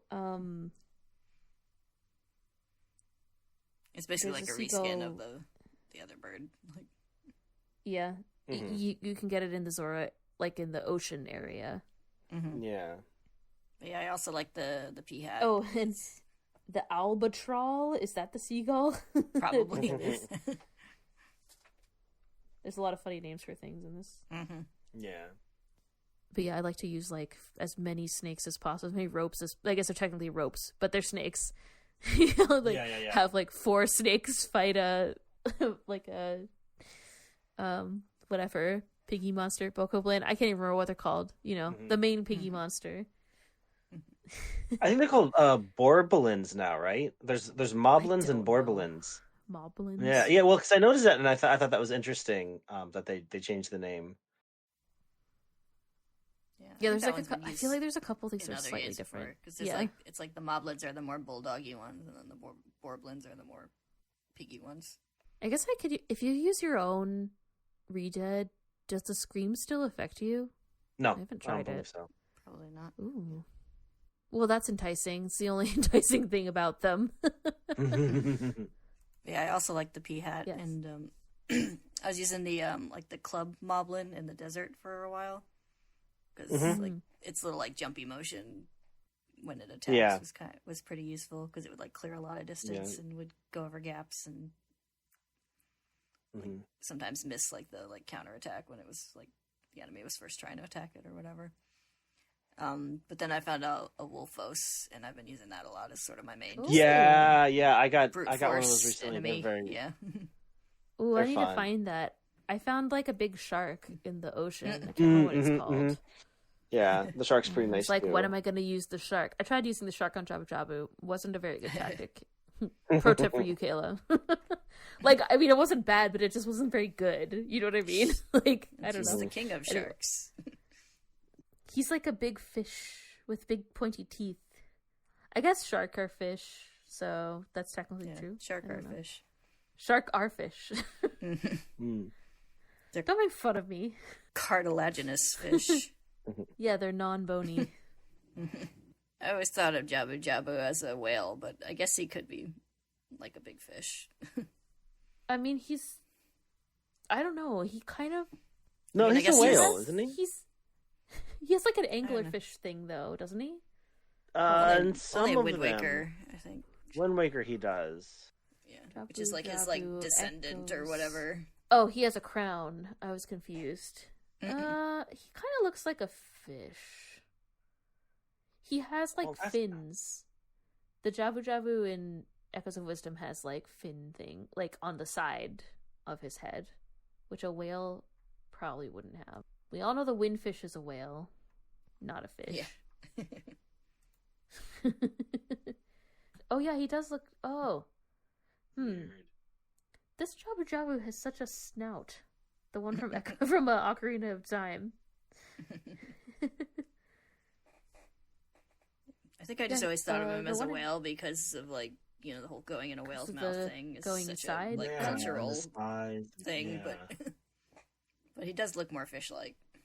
He in a lot of No, I think you're right. Well, okay, so here's the thing, because I'm in Google image search for Jabu Jabu, but there's a whale. It's clearly a whale, but it's the windfish, right? Yeah, yeah. The like, windfish the is a little, whale. Is he What is the psychedelic fish? looking? Yeah, but he's But a fish. He's called the windfish. I mean, the whole thing But was he's a a whale. dream, so... Yeah, well, wasn't there that little mirror? Fair enough. Well, it was the windfish's dream. Maybe the though. windfish dreamed that he was a whale. But wasn't there like a little sign in that game that was like the windfish is like neither like fish nor wind or something? I think that seems like something that would be there. Yes. What are your unrelated to Jabu Jabu, if Jabu Jabu's a whale or not? Do you have like what are your like common echoes that you use? Like, what are your tactics? Like, I use beds literally all the time, everywhere. Like, you know how people are all joking, like, oh, should I like use a fan and like paraglide in Tears of the Kingdom, or make a giant bridge out of platforms? And it was like giant bridge. I just make a giant bridge of beds everywhere I go to get across everything. Yeah. Do you have other things? Like, do you do that? What are your other favorite things to do? You generally do that? Yeah. Generally Hang on, it's beds, one moment. Although Windfish confirmation here. It says, oh, one of the owl statues says, "The windfish in name only, for it is neither." So I didn't make that up. It's like a flying whale, like the flying whale in Skyward Sword. Yeah. Zelda loves its flying whales. Yeah. And fish with teeth and little crowns. So, okay, wait. So, other than beds. well, actually, while we're talking on beds, I want to go back to something I said earlier. Uh-huh. So, you can rest in beds, right? Yes, it's so convenient because I die all the time, Yes. or I would die all the time if I couldn't do that. I should say. Yeah. I forget that all the time. And when there's level 2 and level 3 beds, I'm like, why you can't get it? They cost more. You can't use them as bridges any better than a regular bed. They're worse bridges. Why do you need these? Why are these they're echoes? better for healing. They're better for healing. Yeah, better that beds. thought just occurred to me during our conversation today. Really? Yes. I'm like, no, I'm running out of hearts. I guess I'll just put down a bed. It's like literally the first thing I do. Do I make a smoothie? No, I put down a fucking bed everywhere. I'll be like in the middle of the like platform and be like, there's enough space for a bed. Bink. And then I just lay down. It's fantastic. You can take naps everywhere you go to like get like recover your hearts so easily. Yeah, it's like instinct now. Where are but the hearts? I know. Yeah, for a little while at the beginning, I was like, "Where are all the fucking hearts? I'm gonna die!" Like I kept forgetting that you could use the bed for like the you first have a dungeon. bed. Yeah. Perma bed. Yeah, and then everywhere you go. I do have a little accessory that generates more hearts, though. I can't remember what it's called. Yeah, it's yeah, the the little hairpin accessory thing. yeah. I think I equipped it for a little while, and I felt like it still was not very rare for me to get hearts. No, but you have two Um, beds. You have so many beds to choose from. that's what I'm saying. No, no, no. But when I put the hairpin accessory on, I didn't feel like I really saw that much of an increase in heart drop. Yeah, They're, but they're it still was pretty cute. rare. I feel like.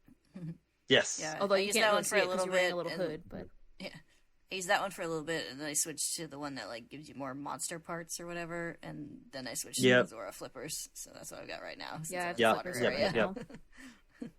Yeah. Yeah, it doesn't seem to make you swim that much faster either. It's like, ooh, it makes you swim twice as fast or whatever. And I'm like, oh, does it? Because I don't feel like I'm going that fast, but whatever. And also, you get them like so soon. Like you walk into the village and then you can buy them immediately. So like you don't have to swim very much without them. Like almost all the swimming that Yeah. you do is after you go through that first little village. So like, yeah, you can get them super quickly if you walk into the little store. I was like, I'm probably gonna need this. I've played some Zelda games. I'll pay the like 200 rupees or whatever for it. I'm familiar with the requirements of the Zora area. Every time I find the bosses are kind of hard, but actually I find fighting Link scares me even more. It's just it's so hard, right? Or at least I think it's hard. At least the first time. Yeah. Around. There's probably ways to cheese him, but Yeah. I think I've had a much harder time the second time. I think. Well, he can shoot you because he's a bow. So like he can attack you from farther away, so you can't just run away. You have to be more and he strategic splits about into it. like three. Right. Yeah. I thought I'd be clever and drop him down the hole, but he just respawns. If you do that, you have to. Yeah. Because I was like, oh, there's all these holes in this That's room. funny. Obviously, I should drop him down one. That's funny. I didn't notice that. I was just like, Dark Nuts, go! My army of snakes! Get him! And just survive long enough for your echoes to attack him. Because, like, I guess you can use your sword against him, right? By the second time? I think you can. Yeah, I must have, because Yeah. I think it would be really hard without that, because it takes he has a lot of, like, health, so. Yeah. Yeah. I was surprised to have to fight him the first time. I was like, oh no. And then when he showed up again, I was like, oh no, it's just going to be every time. Like, perhaps more and more. Yeah, it's fun to have like a version of Dark Link back again. Yeah. Yeah. I mean, it's not that hard. It's just harder than... Yeah. It's hard when It's you also don't interesting have a to lot of fight Dark equipment. Link like as not Link, since like usually it's like, oh, you're fighting Yeah. Shadow, Yeah. But and it's kind of funny because like you're fighting him, but then ultimately he's still helping you.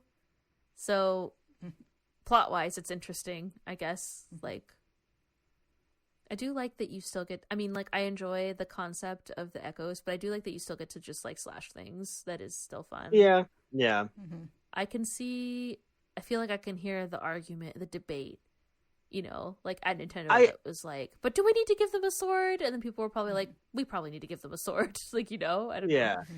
I think I would have appreciated something a little less Link, like still a weapon that, like a way to attack that was maybe like a spear, or even if it was just a very different animation. Like I know in Twilight Princess, doesn't she have more of like a rapier kind of sword, like something where maybe she would do like 2 slashes, something that makes it feel like she's not the same as Link. You get what I'm saying? I think it, and then like you drop the cape, you get like you look like Link too. So yeah. I like, honestly just let me be Zelda in sword mode. Like, just keep the cape on. Like, why do I have to look like Link? You know what I mean? I don't know. I don't. Yeah. I think it kind of works because it's like, if she just like had a sword, then it's like she's also a sword fighter. It's like her being like sort of like supernaturally like temporarily gifted the like sword power rather than it being like something she can naturally do. I think it makes it more of a difference, because otherwise it's just like like you're playing as Zelda, but it's still Link basically because she's still like a primary like weapon user or something. Mm-hmm. Yeah. Just let me keep my little hood though. Like keep Yeah, the blue even if it glow. was like powered or something, or yeah. Yeah, Mm-hmm. that's fine. Conceptually, I'm fine with her being possessed, but I would appreciate. I felt like when it happened, when you turned on the first time, I was like, oh, now I'm just Link again, and it's like you're changing between Link and Zelda, and it's like you're not still Zelda. I don't know. I just like. Yeah, like I think a big part of it is also this is the first time you play as Zelda, and I feel like they're taking it away from her in a lot of ways. In that, and then the cloak that you have, I forget that I'm Zelda. Some like just like the other people, they're like, "Who are you?" I look at Zelda, I'm like, "Who are you? You have this cloak. I don't know who you are." Yeah. Good news is, you do take that off and you do dress up as Zelda again. Dope. So that's definitely worth it. And once that happens, it's a lot better. I feel like it feels like you are like you look at yourself and you're like, okay, that's Zelda. Whereas before, again, you have like Link's cloak, you turn into him and using his sword. So like, yeah, and again, I think for this being her first solo game, I find it a little offensive. That it's that they still try and put. I don't really agree with that with the cloak. It's not like Link's known for wearing a cloak. No, well, but it's just like, a thing for this game because she's got to like have her. I agree. Well, I think like if she put on like the green outfit or something, but like I don't think that's really borrowing from like. I think with Breath of the Wild. Well, Zelda's also wearing a cloak and Zelda, Tears of the Kingdom. Breath of the Wild. That's true.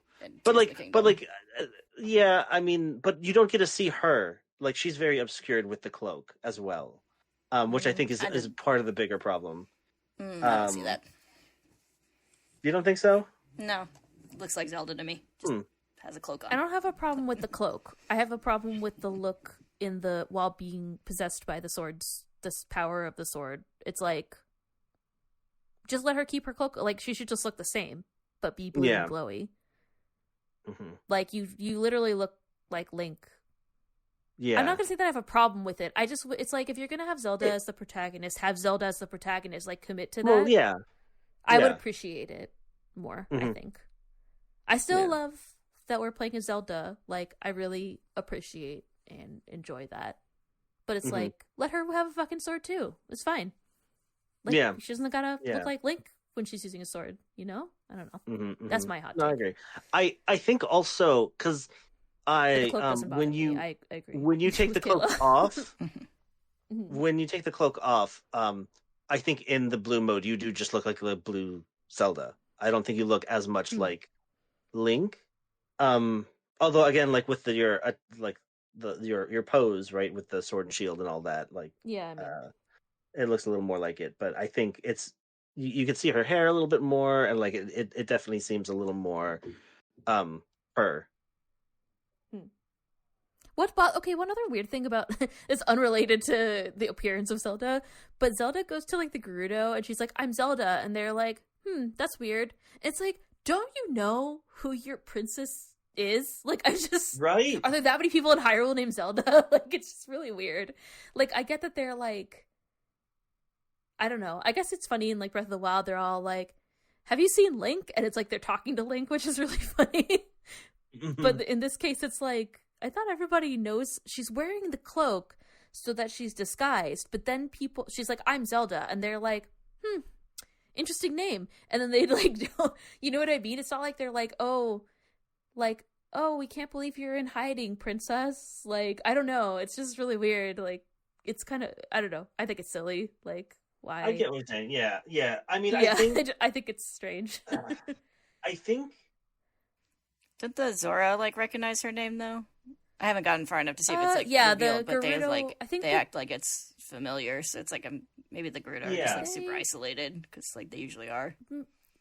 But even then, like they don't recognize, like, they're just like, Zelda. That I've heard that, but I don't know who that is, right? Like, yeah, well, that's what I mean, because it's like, I think the Zora like kind of recognizing it is kind of funny because it's like like, because they're kind of their own, like, all these people are like their own like separate kingdoms or whatever. So it's like you may like sort of distantly know the leader, the name of the like daughter of your the leader of your neighbor or whatever, without like 100% connecting it, which is kind of funny to me. But yeah, I guess I just assumed that they were all still part of Hyrule, like even though they're their own kingdoms. Yeah, but I guess not.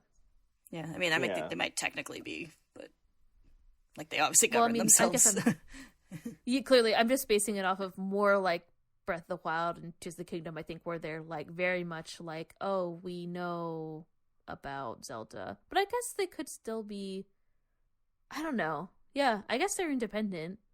I always thought they were all like, I guess part of what makes those stories good is that they all come together jointly to save their world that they live in, right? I always assumed that they were all part of Hyrule, like Hyrule collectively like had the Gorons and the Gerudo Desert and the Zora area in it, and they were all part of Hyrule. But I guess Hyrule could just be one part of that. I don't know. Yeah, it I think kind of that's depends what on it the is. game. But yeah, I think it's like like I think in like Ocarina of Time, it's explicit that like because they talk about like there being like a war at the beginning, which I think like ended with like Hyrule like all being like it's like under Hyrule the versus king or whatever. But like I think a lot of times they're like sort of independent, even if they're like technically part of Hyrule. Like I'm not sure if it's like Hyrule the land versus Hyrule the kingdom are two different things. Like tributary, is that what you call them? Tributaries? Like, yeah, it's like they're like they're like duchies or something. Yeah, like they're, I don't know, whatever. But I mean, it's just, I guess my point is, even after she explains herself, they're still like, oh, thanks for helping us, random stranger. Like, maybe maybe the Zora do recognize her a little bit more, but the Gerudo are definitely like, hey, you're a random person. They're like, thanks for helping us with all our, like, sorry for troubling you with our things because you're a random and have no obligation to us. You know what I mean? Like, that's the whole vibe of their dialogue. And the Zoras are kind of like that too, but not as much. But they're very like involved in their fight, so yeah, it's like they're pretty distracted. I don't know. Yeah, they're involved with their with their squabbling. I love how the like rank and file Zora are just like, oh yeah, they're always like this, but they usually make up quicker. Like it's not like a thing that happens all the time. Yes. And it's like they're like, but this time he insulted my music, and it's like, okay, relax. Like, and then I like at the beginning where they like the song sounds all weird, and they're like, oh my god, like even Try is like, that was horrible. Like, really funny. Oh yeah, I don't know if there has to be like an explanation, but I do kind of want an explanation for like where Try and the little Tri fairies come from. Like, what is, you know what I mean? Like, why?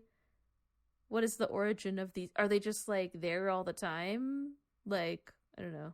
I'm interested in, or were they somehow created to counteract these? Like, because what I assume is like Ganon created the rifts because he's evil and he wants to take over the world for some reason, like he always does. And then the fairies are there to try to like counteract that, but then Ganon figured out how to overcome them or whatever. I don't know, something like that. Yeah, I don't know. I guess we'll see. Yeah, I mean, I'm still early on, but I got the impression that like the rifts like always existed, just like in a manageable level. They're opposing balances of forces of balance is how I kind of like just the rifts exist and the tiny little pleas, whatever you call them. I can't remember what they're called. I can't remember if they have a name. But yeah, the little fairies or whatever they are. I wouldn't call them Twily, but I think that's what they called the the people from Twilight, the Twilight Realm, right? the Triley, yeah. Yeah. That could be. Yeah. It's kind of fun to have like a classic like fairy companion again. True. And I like Try. Try also says things that are really funny. Yeah. Like I just saw I like how Try like keeps forgetting that Zelda can't phase through solid matter. Like, like, Zelda, come on, let's go this way. Oh, right. Well, it's like Try commenting on the music. It was funny. There was something else to Try commented on that was really funny, where I was like, this reminded me of like Fi It was so sassy and funny. I can't remember what it was though. Yeah, and at one point where Try's just like, but we're in a hurry. Yeah. Even though, like, Right, obviously no one exactly. can hear it. Yeah. Exactly, or something like that. Were there any times that you like struggled doing stuff so far? Like, for example, there was a time in the Gerudo Desert, there's this like tall thing that you need the specific like platform echo for, and like I didn't have it yet, and I was like, what the fuck am I supposed to do? How I can't stack up, I'm out of beds. Like, what do I do? I want to say there was. I can't think of it. Like it's not on the top of my head, but I know there have been some. I remember there's some where like, because I think what I would try to do is for some areas where I'm not quite high enough, I would use like trees because they're about 3 beds tall. So I would do like a stack of 2 beds. Usually, because I think at this point I had 4 points, so it would be 2 beds, 2 trees. And then on the second tree, I put more beds. So then you can kind of get to like a tree and 3 beds tall. But you have to make it keep going in a straight line because otherwise that third bed will undo the tree that the beds are on. If you like kind of do a Z or like a greater than or less than sign with your beds, the trees, and then go back the same way you came. So, like, kind of the logic for that was difficult. There was a couple puzzles where, and I don't know, I think this is a dungeon you guys haven't done, but it's, I had to, like, move boulders around, and there was, stuff, like, limiting my movement. So that was a bit difficult, but that was also, not using the echoes, that was more using the tether, I think, ability. I had trouble kind of like instinctively reaching for the reverse tether thing where you can follow a signal on. There are like a couple puzzles where I'm like, I cannot fucking figure this out, and then like I looked it up and it was just like, oh, tethered to this moving platform above it, and I'm like, oh, like, you know what? That's how I solved it. Yeah, that's what it is I needed to tether to an item, and that let me go in the direction, and then like let it carry me in the direction that I wasn't able to go. Yeah, there was this one side cave where you have to like tether something, like you can't touch it, like there's like bars where you can't go in front of it. And I found that, generally speaking, really challenging because you have to really think about like you have to tether and then move something like up a set of not like steps, but like yeah, kind of like steps, progressively increasing in height platforms. Yeah, exactly. Yeah. And you have to do that without being near it. So you have to do it like by tethering it and by stacking up objects, and there's like water moving around. So that was really hard. Though generally, like there was more than one puzzle that's like that, and I found those kind of tough. Yeah, I went into that cave and I solved the first room. And then I got to the second room, and it's like I was playing like right before bed. Like I was like, oh, I'll play a little bit and then go to sleep. And I got into the second room, and I'm like, yeah, I'm not up for this. So. No. Yeah, that's the one where there's like the box. Third one's hard. Like, going in a circle in that water, right? Yeah. That one was very difficult. So it's like the way that I solved that one is like I stacked the one box on top of the box that's moving around, and then you do the like reverse tether, and so it moves. And then once it gets to like a certain point, then you untether and then you can drag it onto the button. But like figuring out how to do that, I was like sitting there like staring at my Switch, like what am I supposed to do? And then for the other room, it's like like stairs, and you're like, what the I just like kind of brute force stacked up stuff to try to get up to a certain height. But it was hard because like, so if you're using like beds, right? The water flowing around is less than the width. It's like you can't have multiple beds stacked because they get caught on like a thing in the middle, if that makes sense. Yeah, you'll all see when you get there. if you don't know what I'm talking about. But it's like, so you can't stack, it's hard to stack things, right? And anyway, whatever, I just kind of figured it out eventually. But some of those puzzles were pretty tricky. Yeah, I think anything with the sort of tethering thing is like really heavy on the spatial reasoning, which can sometimes be hard to kind of wrap your mind around. So you know that there's a way to change the camera angle, right? You can change the angle like temporarily. You can make it a pure top down. so that you can Oh, see like exactly. Yeah, if you click the really? right joystick in, it'll do that. Oh, But because I've moved the sometimes, joystick around, but yeah, yeah. But if I you can't click do it, it. I it'll go fell into a straight. side scrolling area. Yeah. So that'll help you if you're like, okay, like, am I actually right next to this, or is there a space between? So that Oh. helps with some of the 3D on the horizontal level, but I kind of sometimes wish I could do it on the vertical level and see like, wait, how high am I compared to this? Like, I don't know the Hmm. elevation relative, so that's been a bit challenging from time to time. Usually it doesn't come up, but when it does, the other thing is when you're indoors, you don't see the ceiling. So I'll stack things high and Right. I'll get ready to jump somewhere and I won't go anywhere. I'll hit my head and then I Yeah. won't make the jump. Yeah, you get like Which I think feedback, but the ceiling is not there. Yeah. yeah, It's yeah. funny. But like Yeah, I first discovered that when I sent like one of those climbing spiders like straight ahead, and then it was like climbing on like the like invisible ceiling, and it was kind of oh, trippy. that's neat. Yeah. Yeah, I do like the climbing spiders. I like haven't sort of used one in a while. like toward the screen basically. Yeah.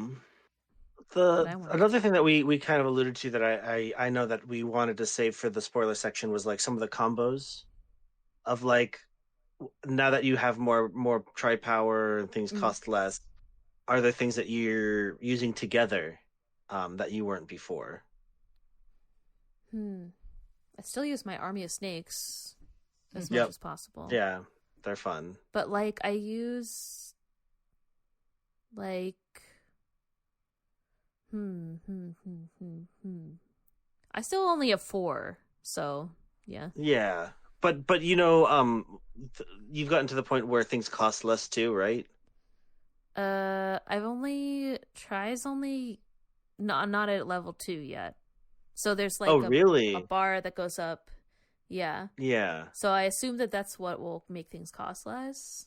yeah. I Okay. can see the So bar yeah, is like has gone up, but it's not fully complete yet. It's probably at the end of this dungeon or whatever. yeah. Well, each major dungeon you'll get a full level, and then you'll get Okay. partial levels for the side rifts.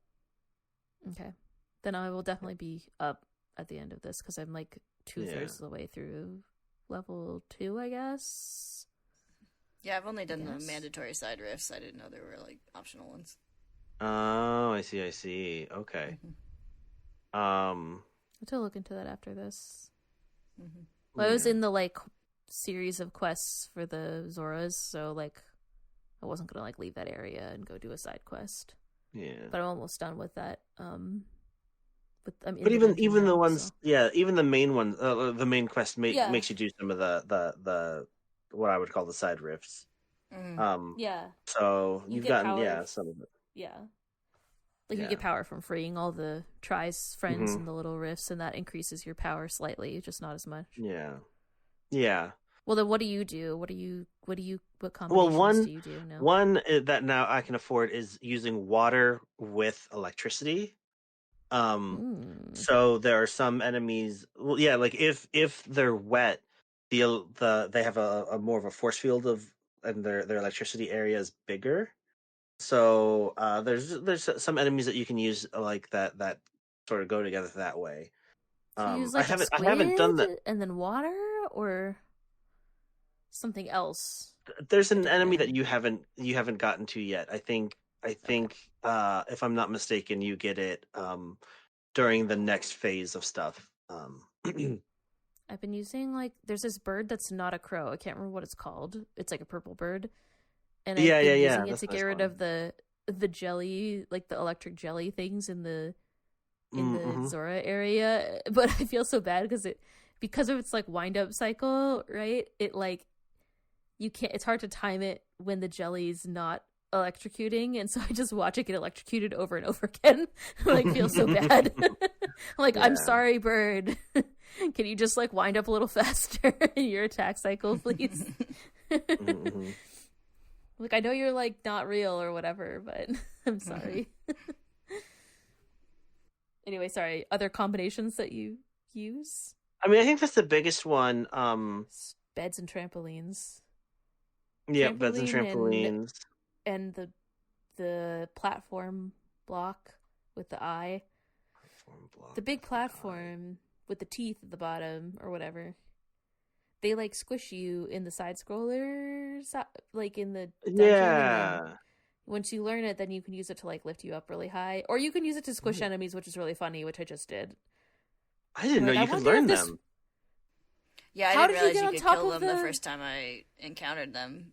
And then I saw it was an option, like when I was looking something up. So that's why I was like, I got stuck on that. So there's this like one, you have to get like Tri's little friends before you go into the Gerudo, like the main Gerudo temple. Like it's the step before, and so there's this like pillar and the pillar's surrounded by quicksand.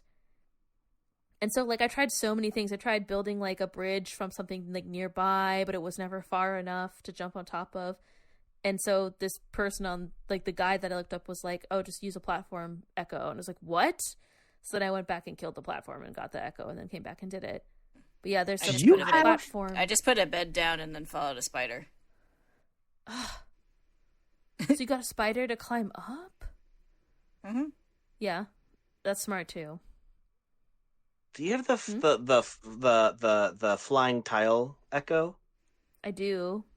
Can you throw that down, tether to it, and then have it pull you like and just go forward? Maybe.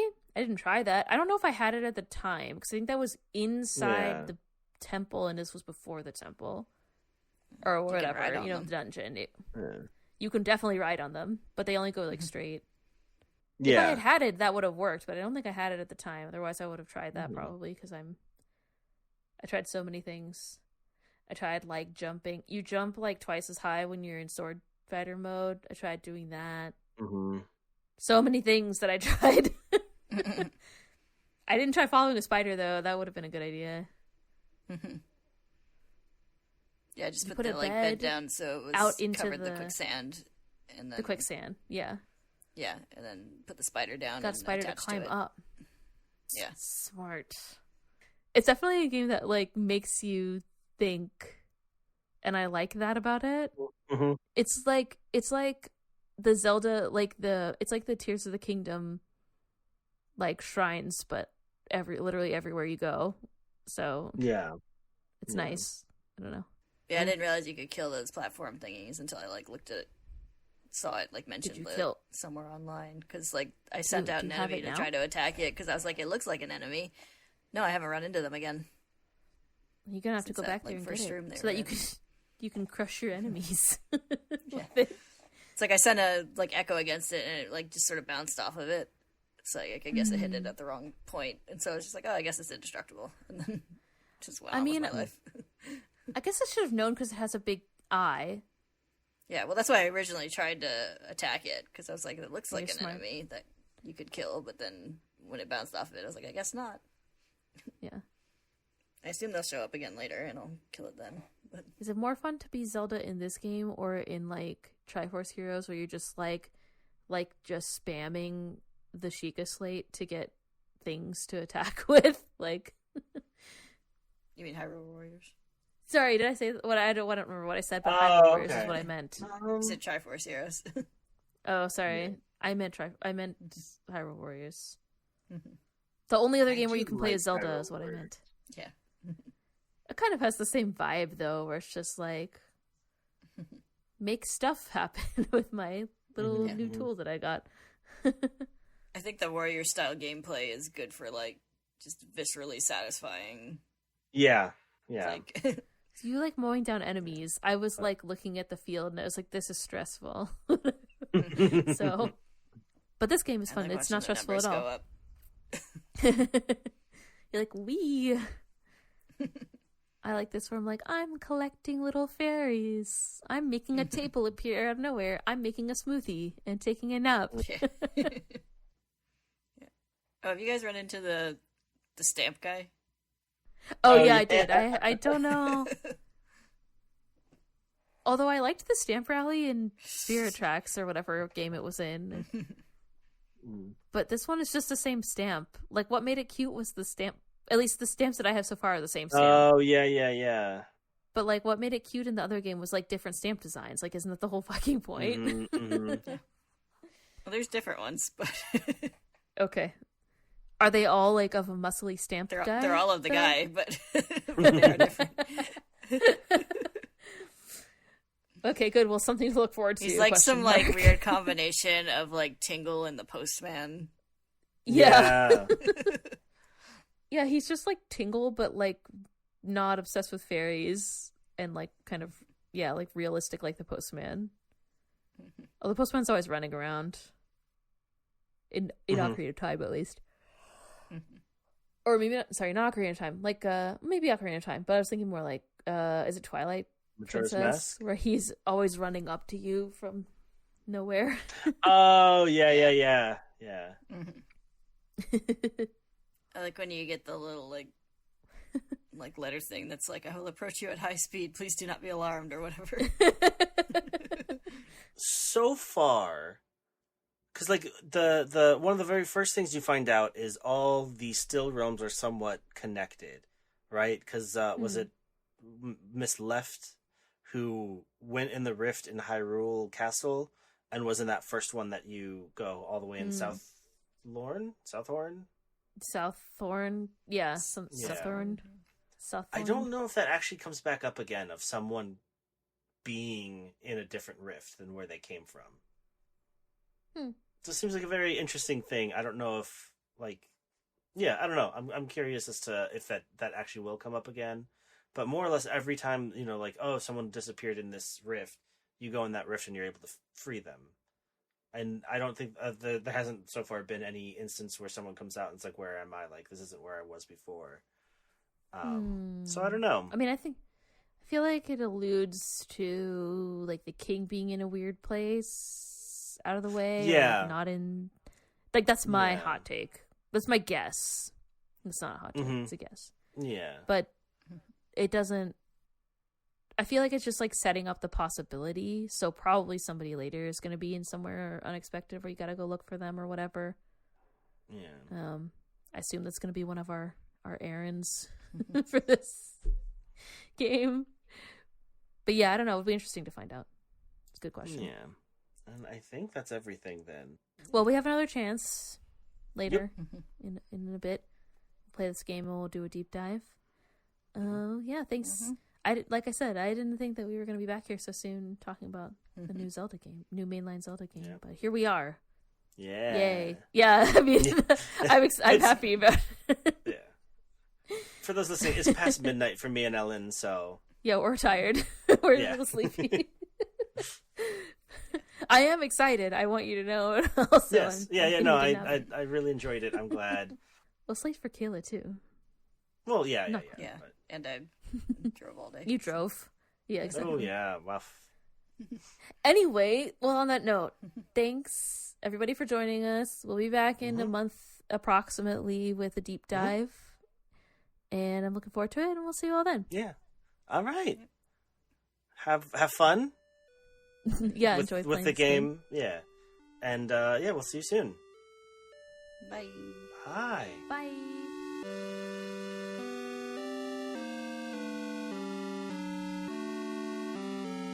Definitely sounded like you said hi. We gotta start over. There's a certain part in the, I guess it's the Hyrule overworld theme. The song goes like do do do do do do do do do do do do. That's the song you're thinking of, right? Yeah. Some kind of intermission music. I can't remember what I did for Tears of the Kingdom, but yeah. It should be you trying to sing the Hyrule Field thing. The clip from before, but repeated several times. Yeah, well, sometimes you get what you ask for. Okay, I can see mine. Oh, I see Kayla's here. And Kass, but not the bird. That's funny. Are you sure you're not the bird? I'm not certain. He was missing in that last game. Yeah. Because he's real now. He's in real life. Yeah. It's like you left all your children behind, Kass. Welcome to Try Friend like Heroes, The Legend of Zelda. Huh? What? Sorry. I was gonna say, it's Yo, only let's been like half have an our hour. of banter. I was gonna say, it's only been like half an hour of chit-chat. That's like nothing for us. I started recording at 9:20. It's only 15 minutes of recording chit-chat. Recorded that. So... Yeah. I do kind of want you to keep that opening. I will. But like I can. you leave out Kayla's voice, so it's just you saying that without any context. I don't know. Whatever I said. I don't even remember what I said. Because you were just like, "Welcome to We'll Tri find Frontiers," huh? Huh?